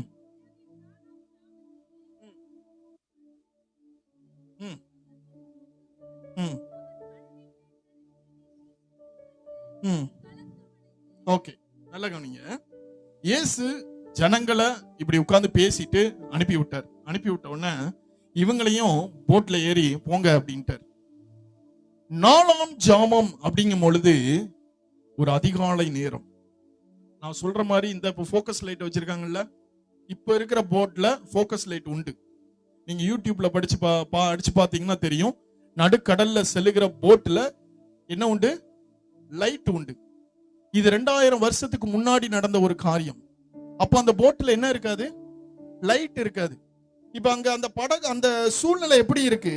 இந்த இடத்துல நீங்க பாத்தீங்கன்னா 24வது வசனம் சொல்லுகிறது, அதற்குள்ளாக படகு நடுக்கடலிலே சேர்ந்து எதிர்காற்று, ஒருவேளை தீப்பந்தத்தை வச்சிருந்தாலும் இந்த காத்துனால என்ன இருக்கலாம்? அணைஞ்சு போயிருக்கலாம். ஒரு பெரிய இருட்டா இருக்கு. திடீர்னு கண்ணை மூடி பார்த்தா என்ன மாதிரி இருட்டு இருக்கோ அந்த மாதிரி தான் இருட்டு இருக்கு. காற்று, மழை, ஒருவேளை ஒரு மின்னல் வெளிச்சத்துல ஏதாவது மின்னல் அடித்திருக்கும் பொழுது அந்த வெளிச்சத்துல ஒரு உருவம் தெரியலாம். இப்ப இயேசு கிறிஸ்து கடலின் மேல் நடந்து வருகிறார். நம்ம படத்துல பாக்குற மாதிரி அழகா ஆண்டவர் நடந்து வருகிறது யாரும் பார்க்கல. அவர் வரும் பொழுது ஒரு உருவத்தை, ஒரு சாட் பாக்குறாங்க. ஏதோ ஒரு உருவம் நடந்து வருகிறதை போல அவர்களுக்கு தெரிகிறது. அதை பார்த்துதான் இந்த சீசர்கள் அலறுகிறார்கள். ஏன்னா இது வேதம் சொல்லுகிறது, இது 4ஆம் ஜாமம், அதிகாலை வேளை. இந்த இருட்டிலே கர்த்தர் நடந்து வந்து கொண்டிருக்கிறார். யாருக்கும் அது பிடிபடல. எதிர்காற்றா இருக்கிறது. அவர்கள் அவரை அறிந்து கொள்ள முடியாதபடிக்கு சூழ்நிலை இருக்கிறது. அவர் கிட்ட வந்து எல்லாரும் பயந்து கொண்டிருக்கும் பொழுது 26வது வசனத்தை வாசிங்க.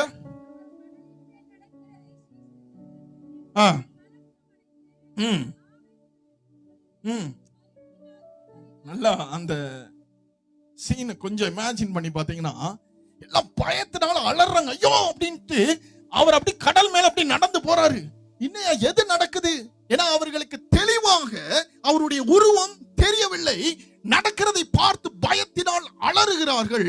அடுத்த வசனம், உடனே இயேசு அவர்களோட பேசி, திடன் கொள்ளுங்கள், நான் தான். ஓகே, ஒருவேளை நம்ம பிள்ளை இப்ப இருட்டுக்குள்ள அங்க போகுது, ஒருவேளை கத்துது, மான் கத்தும் பொழுது நீங்க ஒருவேளை சொல்றீங்க, என்ன இங்கதான் இருக்கேன் அப்படின்னு சொன்னோன்னு அந்த பிள்ளை என்ன செய்யும்? கொஞ்சம் தைரியமாயிரும். சரி, அம்மா அங்க இருக்கிறாங்க, ரைட். நல்லா கவனிங்க. இந்த இருட்டுக்குள்ள இவருடைய வார்த்தை வெளிப்படும் பொழுது 11 சீசர்களுக்கு தோன்றாத காரியத்தை, 11 சீசர்கள் யோசிக்காத ஒரு காரியத்தை பேதுரு செய்யறார். என்ன செய்யறாரு? ஆண்டவர் சொல்றாரு, திடன் கொள்ளுங்கள், பயப்படாதிருங்கள், பா நான் தான் அப்படின்னு சொல்றாரு. இதுக்கு அடுத்து பேதுரு என்ன சொன்னாரு? அப்படி ஆண்டவரே நீங்க தானா? நாங்க வேற யாரோ நினைச்சிட்டேன். இப்படிதானே பேசி இருக்கணும். ஆனா அவர் உருவம் தெரியல, வார்த்தை மட்டும் வருகிறது. பேதுரு அந்த வார்த்தையை பிடித்து கொண்டார். அந்த வார்த்தை எல்லாருக்குமே துணிக்கப்பட்டது. ஆனா இந்த பேதுரு அவர் சத்தத்தை அறிந்திருந்தார். நல்லா கவனிங்க. வேதத்துல சொல்லும் பொழுது, என் ஆடுகள் என் சத்தத்திற்கு செவி கொடுக்கும். ஆடுகள் செவி கொடுக்கிறன்னு கேட்கிறது வேற, செவி கொடுக்கிறது வேற. சொல்ல புரியுதா? நீ ஆடு வளர்ப்பீங்க, இங்க வான்னு சொன்னா ஆடு இப்படி பார்த்துட்டு இப்படி நின்னா அது செவி கொடுக்கிறது இல்ல, அது வந்தாதான் செவி கொடுக்கிறது. அப்ப நல்லா கவனிங்க, எல்லாரும் கேட்கிறார்கள். ஆனா பேதுரு மட்டும் அந்த இடத்துல அவரோடு கூட ஒரு காரியத்தை பேசுறான். அடுத்த வார்த்தையை வாசிங்க. பேதுரு அவரை நோக்கி, ஆண்டவரே நீரேயானால் நான் ஜலத்தின் மேல் நடந்து உம்மிடத்தில் வர கட்டளையிடும். நல்லா கவனிங்க, அவனுக்குள்ளாக அவரை அறிகிற அழிவின் வெளிச்சம் மற்ற சீசர்களை காட்டிலும் ஒவ்வொரு நாளும் கொழுந்து விட்டு கொண்டு எரிந்து கொண்டே இருந்தது. அவருடைய உருவத்தை பார்க்கல, அவருடைய முகத்தை பார்க்கல, அவருடைய சாயல் மட்டும் தெரிகிறது. அவருடைய சத்தத்தை பிடித்து, அப்பா நீங்கன்னா எனக்கு தெரியும், இந்த கடல் மேல நான் உங்ககிட்ட வர்றதுக்கு எனக்கு கட்டளை கொடுங்க அப்படிங்கிற. நல்லா கவனிங்க, இந்த பேதுருனுடைய கிராஜுவலான வெளிப்பாடுகள், கர்த்தரிடத்திலிருந்து அவன் பெற்றுக்கொண்ட வெளிப்பாடுகளை நீங்க பார்க்கும் பொழுது ஒவ்வொரு நாளும் அவரோடு கிட்ட சேருவதற்கான ஒரு காரியமாய் இருந்தது. மற்ற சீசர்கள் யோசிக்காத, சிந்திக்காத காரியங்களை பேதுரு செய்ய ஆரம்பிக்கிறார். மத்தவங்க கேட்டாங்களா, ஆண்டவரே நாங்களும் நடக்கணும் அப்படின்னு குதிச்சாங்களா? இல்ல, பேதுரு என் அப்பா நடக்கிறாரு, என்னுடைய எஜமான் நடந்து கொண்டிருக்கிறார், இந்த சத்தம் தான் என்ன ஒரு நாள் கூட்டிச்சு, உன்னை நான் மனுஷனை பிடிக்கிறவர்களாக்குவேன். ஒரு நாள் நான் நைட்டு பூரா மீனை அலசிட்டு இருந்தேன், ஒரு மீனும் மாட்டல. அவர் வலைய போடுன்னு சொன்ன உடனே மீன் எங்க இருந்து வந்ததுன்னு தெரியல, எல்லா மீனும் உள்ள அந்த வலைக்குள்ள வந்து மாட்டிருச்சு. அவர் சொன்ன உடனே ஒரு கடல்ல இருக்கிற மீன் கீழ்ப்படியும்னா இந்த கடலும் கீழ்ப்படியும் என்பதை பேதுரு அறிந்திருந்தார். இந்த கடலின் மீது அவர் எனக்கு கட்டளை கொடுக்கும் பொழுது நானும் நடக்க முடியும். நல்லா கவனிங்க, கிராஜுவலான ஒரு அவரை அறிகிற அறிவில ஒவ்வொரு ஸ்டெப்பா பேதுரு எடுத்துக்கொண்டே போகிறார். இதுக்கு அடுத்து நீங்க வாசிக்கும் பொழுது வேதத்துல சொல்லப்பட்டிருக்கிறது, நீங்க வாசிக்கும் பொழுது மத்தேயு 16வது அதிகாரம் 13-16 ஆண்டவர் வந்து சீசர்கள்லாம் அந்த இடத்துல இருக்கும் பொழுது சீசர்கள்ட்ட கேட்கிறார், பா இவ்வளவு ஊழியத்தை நம்ம செஞ்சிட்டு இருக்கிறோம், மக்கள் என்ன நினைக்கிறாங்க என்ன குறிச்சு? ஒருத்தர் சொல்றான், தீர்க்கதரிசி, மகா தீர்க்கதரிசி. ஆண்டவரே உங்களை எலியாங்கிறாங்க, ஆண்டவரே உங்களை எலிசாங்கிறாங்க. நல்லா கவனிங்க, யோவான் ஸ்நானகன்கிறாங்க சிலர்.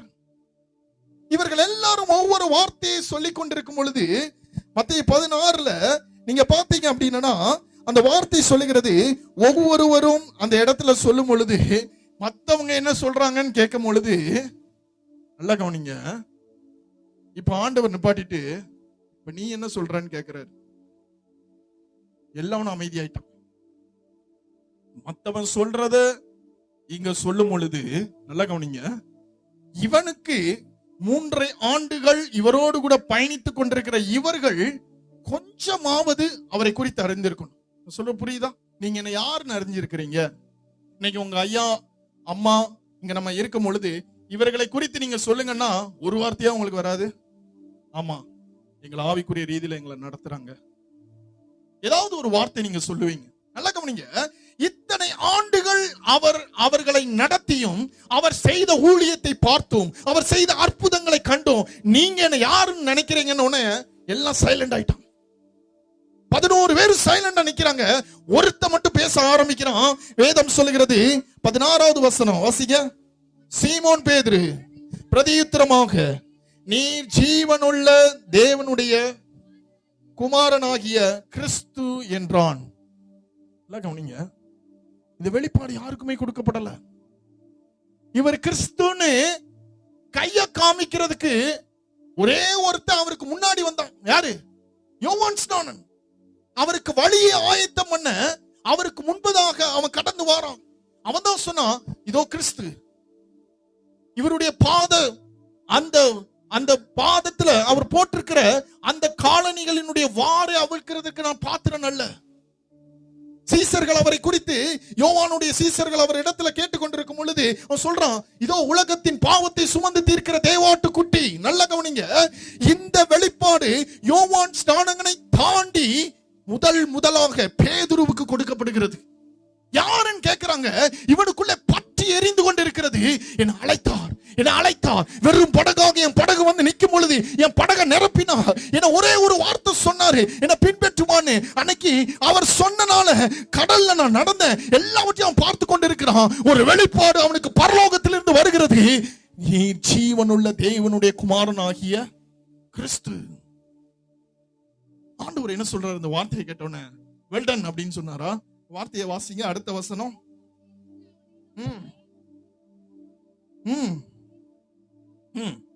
மாம்சமும் இரத்தமும் இதை உனக்கு வெளிப்படுத்தவில்லை, பரலோகத்தில் இருக்கிற என் பிதா இதை உனக்கு வெளிப்படுத்தினார். நல்லா கவனிங்க, இதா இதை அவரை அறிகிற அறிவின் வாசனை.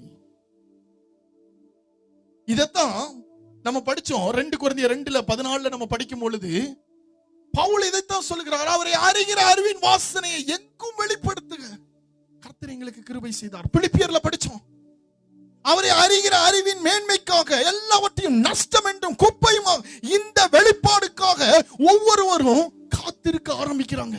அவரை அறிகிற அறிவின் மேன்மை, அவரை அறிகிற அறிவின் வெளிச்சம், அவரை இன்னும் அறிந்து கொள்ளணும், அவரை இன்னும் அறிந்து கொள்ளணும், அவரை இன்னும் அறிந்து கொள்ளணும். இந்த காரியம் எங்க போய் நிக்குது? இதுக்கு அடுத்து நீங்க பாத்தீங்கன்னா கர்த்தர் இவரை எங்க கொண்டு போறாரு அப்படின்னு நீங்க பார்க்கும் பொழுது மத்தேயு 17வது அதிகாரத்துல வேதம் சொல்லுகிறது, மறுரூப மலைக்கு ஆண்டவர் கொண்டு போகிறார். மறுரூப மலையில கொண்டு போகும் பொழுது அந்த இடத்துல நீங்க பாத்தீங்கன்னா ஒரு மகிமையான ஒரு அனுபவத்தை பேதுரு பார்க்கிறார். எலியா வராரு, வேற யாரு வரா? யோவானா? மோசே வராரு, எலியா வராரு. அவங்க 2 பேரும் அவங்க கூட பேசுகிறாங்க. நல்லா கவனிங்க, இந்த அனுபவம் வேற யாருக்கும் கிடைக்கல. பேதுரு, யாக்கோபு, யோவான், இவங்க 3 பேர் தான் அங்க இருக்கிறாங்க மறுரூப மலையில. இவங்க எல்லாரும் பாக்குறாங்க. இவங்க யாருமே 2 பேரும் பேசல. யோவான், யாக்கோபு பேசல, பேதுரு மட்டும் பேசுறாரு. இந்த அனுபவத்தை பார்க்கும் பொழுது ஒவ்வொரு நாளும் அவர் அறிகிற அறிவின் வாசனையை அவர் அறிந்து கொண்டிருந்ததுனால நல்ல கவனிங்க, அவருடைய க்ளோசர் சர்க்கிள்ல வராரு. ஆண்டவருக்கு 12 சீசர்கள் இருந்தாலும் 3 பேர் ஆண்டவரோடு கூட எப்பவும் இருந்தாங்க. அந்த இடத்துல நீங்க பாத்தீங்கன்னா யவீரியுனுடைய மகளை எழுப்பும் பொழுது இந்த 3 பேர் மட்டும்தான் உள்ள இருந்தாங்க.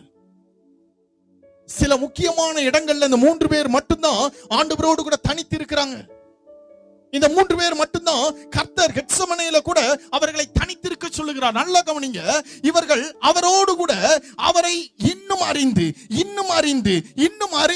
அவரோடு கூட கிட்டி சேர்ந்தது நிமித்தமாக இவர்களுக்கு இப்படிப்பட்ட ஒரு மகிமையின் அனுபவம் கொடுக்கப்படுகிறது. எல்லாம் பார்க்கறாங்க, அவர் அவர்களோடு கூட பேசுகிறார். அந்த அனுபவத்தை அவர்களால விளங்கிக் கொள்ள முடியல. திடீர்னு வானத்திலிருந்து ஒரு சத்தம் கேட்கிறது, இதோ இவர் என்னுடைய நேசகுமாரன், இவரில் பிரியமாயிருக்கிறேன், இவருக்கு செவி கொடுங்கள் என்று அந்த சத்தம், மேகத்தில் இருந்து ஒரு சத்தம் உண்டாயிற்று. சீசர்கள் அதை கேட்டு முகங்குப்புற விழுந்து மிகவும் பயந்தார். ஒரு வித்தியாசமான ஒரு அனுபவங்கள் அவர்களுக்கு கொடுக்கப்படுகிறது. இதுக்கு அடுத்து நீங்க பாத்தீங்கன்னா, இந்த அனுபவத்திற்கு பின்பதாக அவருடைய வாழ்க்கையில என்ன நடக்குது அப்படின்னா, மத்தேயு 26ல ஆண்டவர் சொல்ல ஆரம்பிக்கிறார், என் நிமித்தமாக 31வது வசனத்துல நீங்க என்ன செய்வீங்க, இடரல் அடைவீங்க அப்படின்னு ஆண்டவர் சொல்றாரு. இத பேதுரு நல்லா கவனிங்க. பேதுரு என்ன சொல்றாரு, எவன் இடரல் அடைந்தாலும் 33ல நான் இடரல் அடைய மாட்டேன். 35ல சொல்லப்பட்டிருக்கிறது, ஒரு படி மேல போயிட்டார், உமோடு கூட நான் மரிக்கணும்னா கூட மரிச்சிருவேன் ஆண்டவரே. நல்லா கவனிங்க, உமோடு கூட நான் மரிக்கணும்னா கூட நான் மரிச்சிருவேன், அவங்கள மறுதலிக்க மாட்டேன். இந்த வார்த்தைய பேதுரு சொல்றாரு. நல்லா கவனிங்க, இவ்வளவு அவரை அறிகிற அறிவின் வாசனையை இந்த பேதுரு அவரை கொண்டு அவரிடத்துல ஒவ்வொரு நாளும் நெருங்கி நெருங்கி நெருங்கி அதை பெற்றுக்கொண்டார். இந்த பேதுரு ஒரு இடத்துல என்ன நடக்குது அப்படின்னா, மத்தேயு 28ல நமக்கு தெரியும், 69வது வசனத்துல அந்த இடத்துல பேதுரு என்ன பண்றாரு, மறுதலிக்கிறார். அவர் மறுதலிக்கிறாரு. 72ல சொல்லப்படுகிறது, அவர் யாருன்னு எனக்கு தெரியாதுங்கிறாரு. 74ல சொல்லப்படுகிறது, அவரை சபித்து சத்தியம் பண்ண தொடங்கினான்னு சொல்லப்பட்டிருக்கிறது. சேவல் கூவின உடனே, நல்லா கவனிங்க, 3 தடவை மறுதலிக்கிறார். சேவல் 2 தடவை கூவுது. ஏற்கனவே ஆண்டவர் சொல்லிட்டாரு இந்த காரியம் நடக்க போகுது அப்படின்ட்டு. இப்போ என்ன நடக்குது அப்படின்னா, இத்தனை அனுபவங்களை பெற்றிருந்த இந்த பேதுரு முதல் முறையாக எல்லாவற்றையும் மறந்தவனாக ஒரு காரியத்தை செய்கிறான். எல்லாவற்றையும் மறந்தவனாக அவரை மறுதலிக்கிறான். இப்ப இந்த சேவல் கூவும் பொழுது மனங்கசந்து அழுதான். அதுக்கப்புறம் ஆண்டவர் இடத்துல ஒப்பு கொடுத்தான்னு வேதம் சொல்லுகிறது. இவன் மறுதலித்து மனம் திரும்பினத அதுக்கப்புறம் கர்த்தர் உயிரோடு கூட எழுகிறார். நேரம் இல்லாத நான் வேகமா சொல்றேன். அவர் உயிர் தெழுந்து மறுபடியும் அவர்களை சந்திக்க வருகிறார். ஆண்டவர் சந்திக்க வரும் பொழுது பேதுரு நினைச்சிருப்பான், என்ன நினைச்சிருப்பான், இனி அவருடைய சீசனா இருக்க கூட எனக்கு தகுதி இல்லை, இனி அவருடைய சீசனா இருக்க கூட எனக்கு தகுதி இல்லை அப்படின்னு, ஏதாவது 12 பேர்ல என்னையும் ஒருத்தனா வச்சுக்கிடுவார் அப்படின்னு சொல்லிட்டு அந்த 11 பேர் அந்த இடத்துல நிக்கும் பொழுது வேதம் சொல்லுகிறது, யோவான் 21வது அதிகாரம் 15வது வசனத்துல, 16வது வசனத்துல, 17வது வசனத்துல ஆண்டவர் பேதுருவினிடம் 3 காரியங்களை கேட்கிறார். என்ன கேட்கிறாரு, நீ என்னை நேசிக்கிறாயா? இவன் என்ன நினைச்சுக்கிட்டான், நீ என்னை நேசிக்கிறாயா, என்ன மறுதலிச்சிட்டேலப்பா, என்ன நேசிக்கிறியா, என்ன மறுதலிச்சிட்டேல, என்னை நேசிக்கிறியா? அவர் கேட்கிறான், ஆமா ஆண்டவரே நான் உங்களை நேசிக்கிறேன், நான் அன்னைக்கு அழுதுட்டேன், நான் செஞ்சது தப்புதான். 2வது தடவை கேட்கிறாரு, சீமோனின் குமாரனே நீ என்ன நேசிக்கிறியா? பேதுருவே என்னை நீ நேசிக்கிறாயான்னு கேட்கிறாரு. அவனுக்கு புரியல. ஆண்டவரே நான் உங்களை நேசிக்கிறேன்ப்பா, நான் அன்னைக்கு பண்ணது தப்புதான், என்னை மன்னிச்சிருங்க, நான் உங்களை நேசிக்கிறேன். மறுபடியும் ஆண்டவர் கேட்கிறார். 17 என்ன சொல்றான், மனம் கசந்து. நல்லா கவனிங்க, இந்த 3வது தடவை பேதுருவினிடம் ஆண்டவர் கேட்கும் பொழுது பேதுருவுக்கு ஒண்ணு புரிஞ்சிட்டு, அவர் நான் மறுதலித்ததை குறித்து என்னிடத்துல கேட்கவில்லை, இதுவரைக்கும் என்னை அறிகிற அறிவின் வாசனையில நீ வளர்ந்து கொண்டிருந்தாயே, இனிமேல வளருவியாப்பா, இனிமேல அந்த ஆதி அன்புக்கு மறுபடியும் வருவியாப்பா, என் கூட எப்படிலாம் இந்த உலகத்துல நான் வாழ்ந்த நாட்கள்ல நீ எல்லாவற்றிலையும் என்னை அறிகிற அறிவின் வாசனையை நீ வெளிப்படுத்தி கொண்டிருந்தாயே, அந்த இடத்துல நீ மறுபடியும் வருவியான்னு கேட்கிறாரு. அவன் மனம் கசந்து சொல்றான், ஆண்டவரே உம்மை நேசிக்கிறேன். அந்த ஆதி அன்புக்கு பேதுரு திரும்பி நிக்கிறான். அப்ப ஆண்டவர் சொல்றாரு, என் ஆடுகளை, அந்த வார்த்தையை வாசிங்களேன், யோவான் 21:17.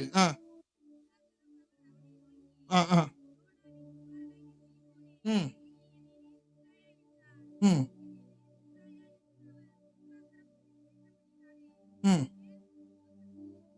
18வது வசனத்தை வாசிங்க. அறை கட்டி கொண்டு உனக்கு இஷ்டமான இடங்களில் நடந்து திரிந்தாய்.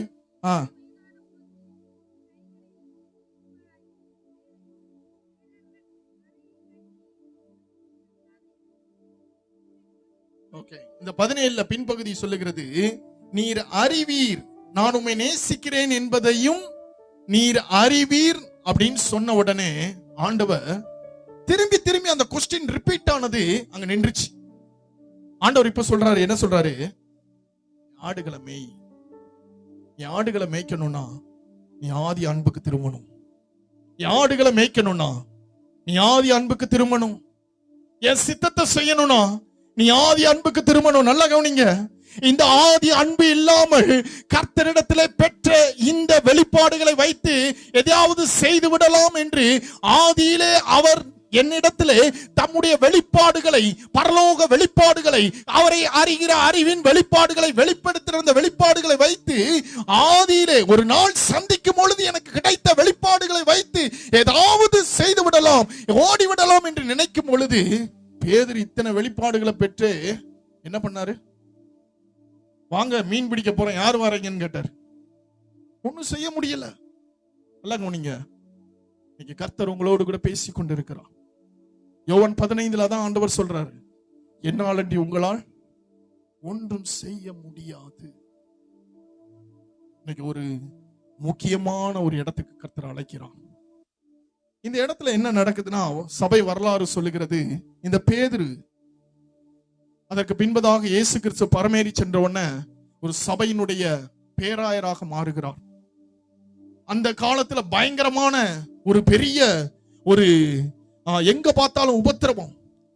நீரோ என்ற ஒரு மன்னன் ரோம சாம்ராஜ்யத்தை அரசாட்சி பண்ணி கொண்டிருந்த பொழுது அவனுக்கு வருகிறது ஒரு செய்தி, இந்த கிறிஸ்தவர்களுக்கெல்லாம் ஒரு தலைவன் இருக்கிறான், அவன் பேர் பேதுரு, அவனை கொல்லணும் நாளைக்கு அப்படின்னு ஒண்ணு. பேதுரு இப்ப ரோம்ல இருக்கிறாரு. இந்த செய்தி பேதுருவுக்கு சொல்லப்படுகிறது, ரோம் நகரினுடைய மன்னனான நீரோ உங்களை சிறைப்படுத்தி கொல்ல போகிறான் என்ற செய்தி வந்த உடனே ரோமை விட்டு பேதுரு வெளியே ஓடுகிறார். சபை வரலாறுல எழுதப்பட்டது. ரோமை விட்டு வெளியில போகும் பொழுது இவருக்கு எதிரே பேதுரு இயேசுவை பார்க்கிறார். இயேசு ரோமுக்குள்ள உள்ள போறாரு, இவர் ரோமை விட்டு வெளியே போறாரு. எல்லாம் கவனிங்க. இவர் வெளியே போகும்பொழுது ஆண்டவரே எங்க போறீங்க? இல்லப்பா, நான் 2வது தடவை நான் மரிக்க போறேன். அவர் சொல்லும் பொழுது, இந்த வார்த்தையை சொல்லும் பொழுது பேதுரு புரிந்து கொண்டார். அவர் என்ன சொல்ல விரும்புகிறார் என்பதை அறிந்தவராய் அப்படியே ரோம் நகருக்குள்ள திரும்பினார். இது சபை வரலாறு. ரோம் நகருக்குள்ள திரும்பினார். திரும்பி அந்த இடத்துல உள்ள போய் தன்னை அவர்களுக்கு ஒப்பு கொடுத்து நேராக அவரை அடிக்க முற்பட்ட அந்த அந்த காவலர்களிடத்துல சொன்னாரு, நேரா அடிக்காதீங்க, என் எஜமானுடைய மரணத்துக்கு ஒப்பான மரணம் எனக்கு வேண்டாம், தலைகீழா என்ன அடிங்கன்னு சொல்லி மரணத்தை வாலண்டியரா வாங்குறாரு. நல்லா கவனிங்க, அவரை அறிகிற அறிவின் வாசனையை பேதுரு அதற்கு பின்பதாக இன்னும் அதிகமாய் அவரிடத்திலே அவரை அறிந்தபடினாலே கர்த்தருடைய முக அசைவுக்கும் அர்த்தத்தை புரிந்து கொண்டார். கர்த்தருடைய விரல் அசைவுக்கும் அர்த்தத்தை புரிந்து கொண்டார். கர்த்தர் ஒரு இடத்துல அமைதியா இருக்கிறார்னா ஏன் அமைதியா இருக்கிறார் என்பதை புரிந்து கொண்டார். கர்த்தருடைய ஒவ்வொரு இருதய துடிப்பை அவர்கள் புரிந்து கொண்டார்கள். கர்த்தருடைய இருதய துடிப்பை புரிந்து கொண்டவர்களால் அன்றைக்கு 12 சீசர்களும் உலகம் எங்கும் சென்று சர்வ சிருஷ்டிக்கும் சுவிசேஷத்தை அறிவித்தார்கள். எல்லாவற்றுக்கும் அடித்தளம் என்ன தெரியுமா? அவரை அறிகிற அறிவின் வாசனை. இன்னைக்கு இந்த மேல இலந்தை குளத்துல இந்த வார்த்தை பிரசங்கிக்கப்படுவதற்கு ஒரு நோக்கம் உண்டு. இன்னைக்கு கர்த்தர் உங்களை அவரை அறிகிற அறிவின் வாசனை நீங்க வெளிப்படுத்தணும்னு விரும்புறார். நல்லா கவனிச்சீங்கன்னா தெரியும். 2 கள்ளர்களை ஆண்டவருக்கு ஒவ்வொரு புறமாக அடிக்கும் பொழுது ஒருத்தர் சொல்றான், நீர் உண்மையான கிறிஸ்துவனா எங்களை ரட்சியுங்க. ஆனா இன்னொருத்தர் சொன்னா என்ன சொல்றான்? அழகா அந்த வார்த்தை சொல்லப்பட்டிருக்கிறது. அதை மாத்திரம் வாசிட்டு நம்ம ஜெபிக்க போறோம். லூக்கா 23வது அதிகாரம் 41வது வசனம். நாமோ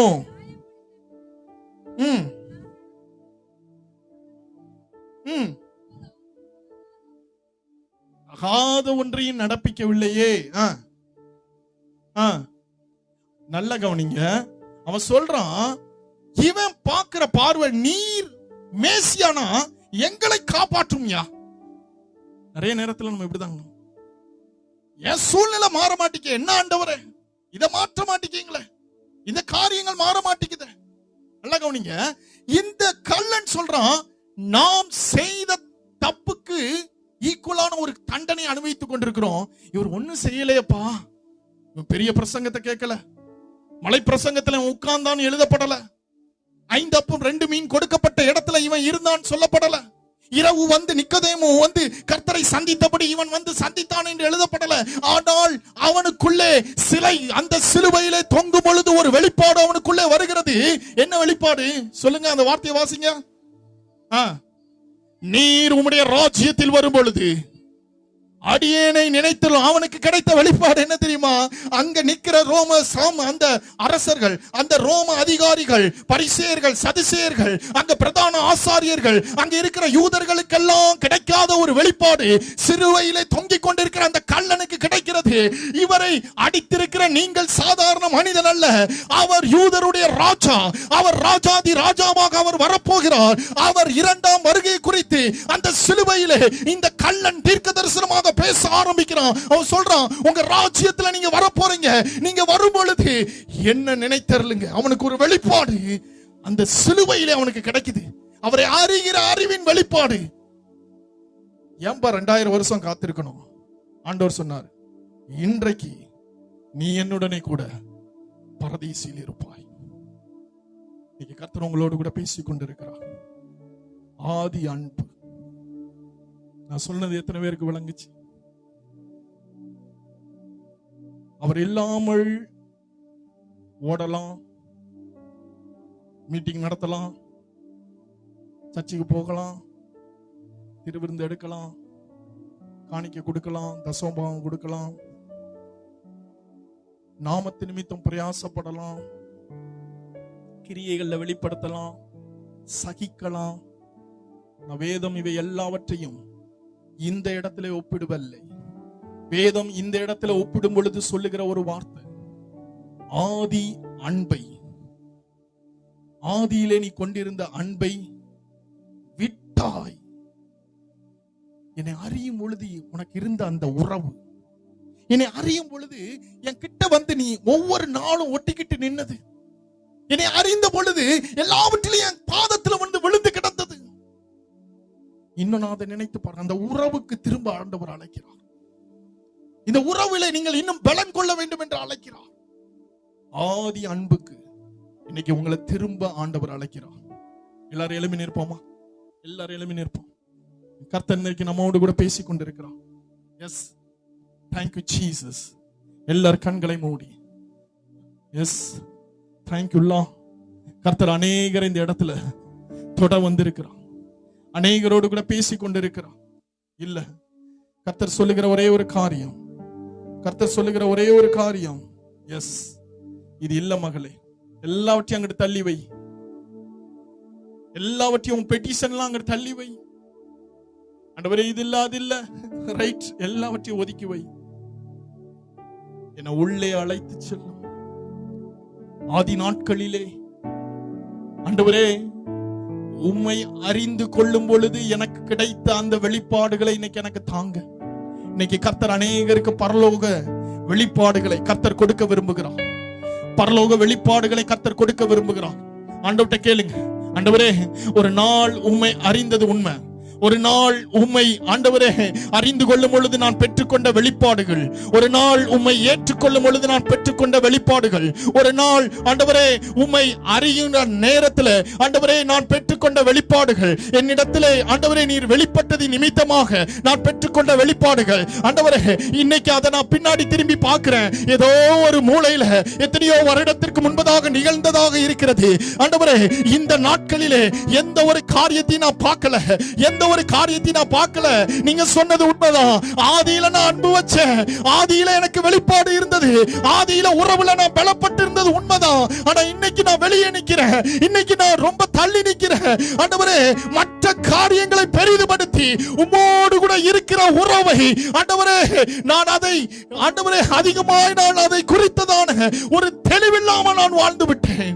இன்னைக்கு எனக்கு உதவி செய்யுங்க, என் கூட பேசுங்கன்னு சொல்லுங்க. என்னை ஆண்டவரே மறுபடியும் அந்த உறவுக்குள்ளாக அழைத்து செல்லுங்கன்னு சொல்லுங்க. இன்னைக்கு கர்த்தர் ஒரு வார்த்தை உங்களுக்கு முன்பதாக பிரசங்கிக்கப்படும் பொழுது ஒன்றை நீங்கள் அறிந்து கொள்ளணும். இந்த வார்த்தை பிரசங்கிக்கப்படும் பொழுது கர்த்தர் இந்த உறவுக்குள்ளாக இங்க இருக்கிற ஒவ்வொருவரையும் அழைத்து கொண்டு செல்ல விரும்புகிறார், அழைத்து கொண்டு செல்ல விரும்புகிறார். இது யார் யார் ரிசீவ் பண்ண விரும்புறீங்களோ, யார் யார் அந்த எல்லைக்குள்ள வர விரும்புறீங்களோ, யார் யார் இந்த காரியங்களிலே அவரிடத்துல நெருங்க விரும்புகிறீர்களோ, இன்னைக்கு ஆண்டவர்கிட்ட சொல்லுங்க, ஆண்டவரே என்னை அழைத்து சொல்லும், என்னை அழைத்து சொல்லும், இந்த உறவுக்குள்ள என்னை அழைத்து சொல்லும். ஆண்டவர்கிட்ட சொல்லுவோமா? ஓ தேங்க்யூ உந்தன் மகா பரிசுத்த ஸ்தலத்துக்குள்ளே என்னையும் அழைத்து செல்லும். ஆண்டவரை பார்த்து சொல்லுங்க, உந்தன் மகா பரிசுத்த ஸ்தலத்துக்குள்ளே என்னையும் அழைத்து செல்லும். கண்களை மூடி, உந்தன் பரிசுத்த இரத்தத்தினாலே தூய்மை ஆக்கிடும், உந்தன் பரிசுத்த இரத்தத்தினாலே தூய்மை ஆக்கிடும். ஆண்டவரை பார்த்து சொல்லுவோமா? உள்ளே அழைத்து செல்லும், உள்ளே அழைத்து செல்லும். எஸ், உந்தன் அன்னத்தால் நிரப்பிடும். ஆண்டவரை பார்த்து சொல்லுங்க, உள்ளே உள்ளே அழைத்து செல்லும். எஸ், உந்தன் பிரசன்னத்தால் நிரம்பிடும், உள்ளே அழைத்து செல்லும். எல்லாரும் எஸ், உந்தன் பிரசன்னத்தால் நிரப்பிடும். உள்ளே எஸ் எஸ். ஒரு தழும்புள்ள கரத்தை நான் பார்க்கிறேன், வானத்தில் இருந்து இந்த இடத்துல நீட்டப்படுகிறது. எஸ், அநேகருடைய கரங்களை ஆண்டவர் பிடிக்கிறார், அநேகருடைய கரங்களை பிடிக்கிறார். கரங்களை உயர்த்தி சொல்லுவோமா? உள்ளே அழைத்து செல்லும், உள்ளே அழைத்து செல்லும்.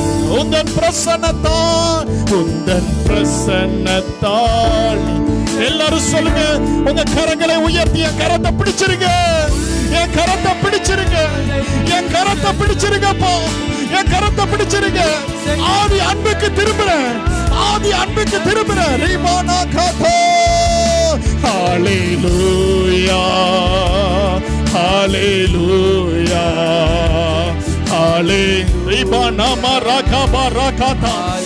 கர்த்தருடைய கரம் ஒவ்வொருவரை நிரப்புகிறது, ஒவ்வொருவரை நிரப்புகிறது, ஒவ்வொருவரை தொடுகிறது, ஒவ்வொருவரை தொடுகிறது.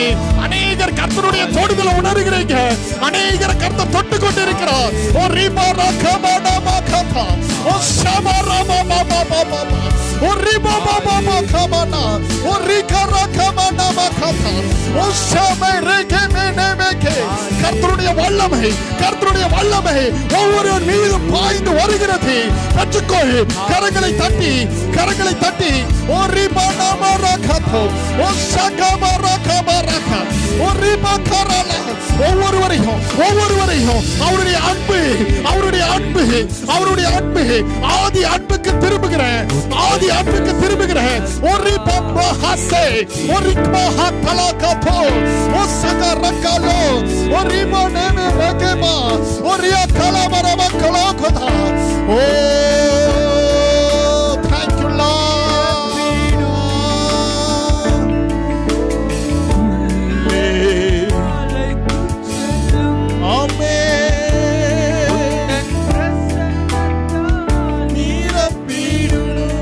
அப்படியே முழங்கால் படியிட்டு, முழங்கால் படியிட்டு, முழங்கால் படியிட்டு ஆண்டவரை பார்த்து சொல்ல போறீங்க, ஆண்டவரை பார்த்து சொல்ல போறீங்க. இருதயத்துல கைகளை வைத்து முடிந்தவர்கள் முழங்கால் படியிட்டுக்கோங்க.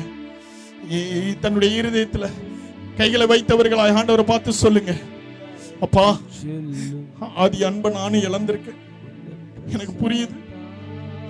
ஆதி அன்பை எங்கேயோ தொலைச்சிட்டு வந்து நிக்கிறேன். அப்பா இதுவரைக்கும் நான் நினைச்சது அல்ல, நீங்க என்கிட்ட ஒண்ணு இன்னைக்கு சொன்னீங்க, அது என்கிட்ட இல்லைன்றது எனக்கு தெரியுது. மறுபடியும் அந்த உறவுக்கு என்ன அழைக்கிறீங்க. I am ready to come. I am ready to come. சொல்லுங்க. அதான் நான் ஆரம்பத்திலே சொன்னேன், கேளுங்கள் கொடுக்கப்படும். ஆண்டவர்ட்ட சொல்லுங்க, நான் வர விரும்புறேன், அந்த ஆதி அன்புக்கு திரும்ப விரும்புறேன். எல்லாரும் வாய்களை திறந்து சொல்லுங்க, அந்த ஆதி அன்புக்கு திரும்ப விரும்புறேன், உங்க சத்தத்தை கேட்க விரும்புறேன் ஆண்டவரே, உங்களால நடத்தப்பட விரும்புறேன் ஆண்டவரே, எனக்கு என்ன தேவைன்றதை நீங்க சொல்லி கேட்க விரும்புகிறேன் ஆண்டவரே. உங்களை குறித்த வெளிப்பாடுகள் பரலோகத்தில் இருந்து எனக்கு அருளப்படணும்னு விரும்புறேன். ஆண்டவர்ட்ட சொல்லுங்க, இருதயத்திலே கரங்களை வைத்து, உள்ளே அழைத்து செல்லும் உந்தன் பிரசன்னத்தால் சகமாரா பகராலா பனமகதக ஒரேகே மேனே மேகே பரலா கபரா ஒரியா கரலா பரா பரா பரா பரா பரா பரா பரா ஒரி கமரா பக்மா ஹசேகே ரேகே ஒரி பரா பரா பகராலா மனக ஒரி கபனா மகதராலா கமனா மகத. எஸ், கர்த்தர் சொல்லுகிறார், அநேகருடைய சீசனை கர்த்தர் மாற்றுகிறார். ஒரு அடுத்த சீசனுக்குள்ளாக அநேகர் நுழைறீங்க. சில காரியங்களுக்கு பதில் இல்லைன்னு, நெடுநாளாய் ஜெபித்த ஜெபத்திற்கு பதில் இல்லைன்னு அநேகர் ஒரு சிலர் இந்த இடத்துல ஆண்டவருக்கு முன்பதாக உங்க விண்ணப்பங்களை வைத்துக் கொண்டிருக்கிறீங்க. ஒரு காரியங்களுக்கு அநேக நாள் ஜெபித்துக் கொண்டிருக்கிறேன், எனக்கு விட தெரியல, ஏன் இந்த தடைன்னு தெரியல, ஏன் இது நடக்கலன்னு தெரியல. கர்த்தர் சொல்லுகிறார், இந்த வருடத்துல இனி வருகிற நாட்கள்ல சில தடைகள் மாறுகிறத நீங்க பார்ப்பீங்க, சில காரியங்கள் அகலுகிறத பார்ப்பீங்க. உங்க வாழ்க்கையில கர்த்தர் சிலரை நெக்ஸ்ட் சீசனுக்குள்ளாக கர்த்தர் கொண்டு சொல்லுகிறார். கரங்களை தட்டி ஆண்டவருக்கு நன்றி செலுத்துவோமா? உள்ளே அழைத்து செல்லும் உந்தன் பிரசன்னத்தால் நிரப்பிடும். அன்பின் தெய்வமே, நாள்ல நீர் எங்களோடு கூட பேச நம்முடைய வார்த்தைக்காய் நன்றி செலுத்துகிறோம். நம்முடைய கரம் எங்களோடு கூட இடைப்பட்டதற்காய் நன்றி. இயேசுவின் மூலம் ஜெபிக்கிறோம் நல்ல பிதாவே, ஆமென்.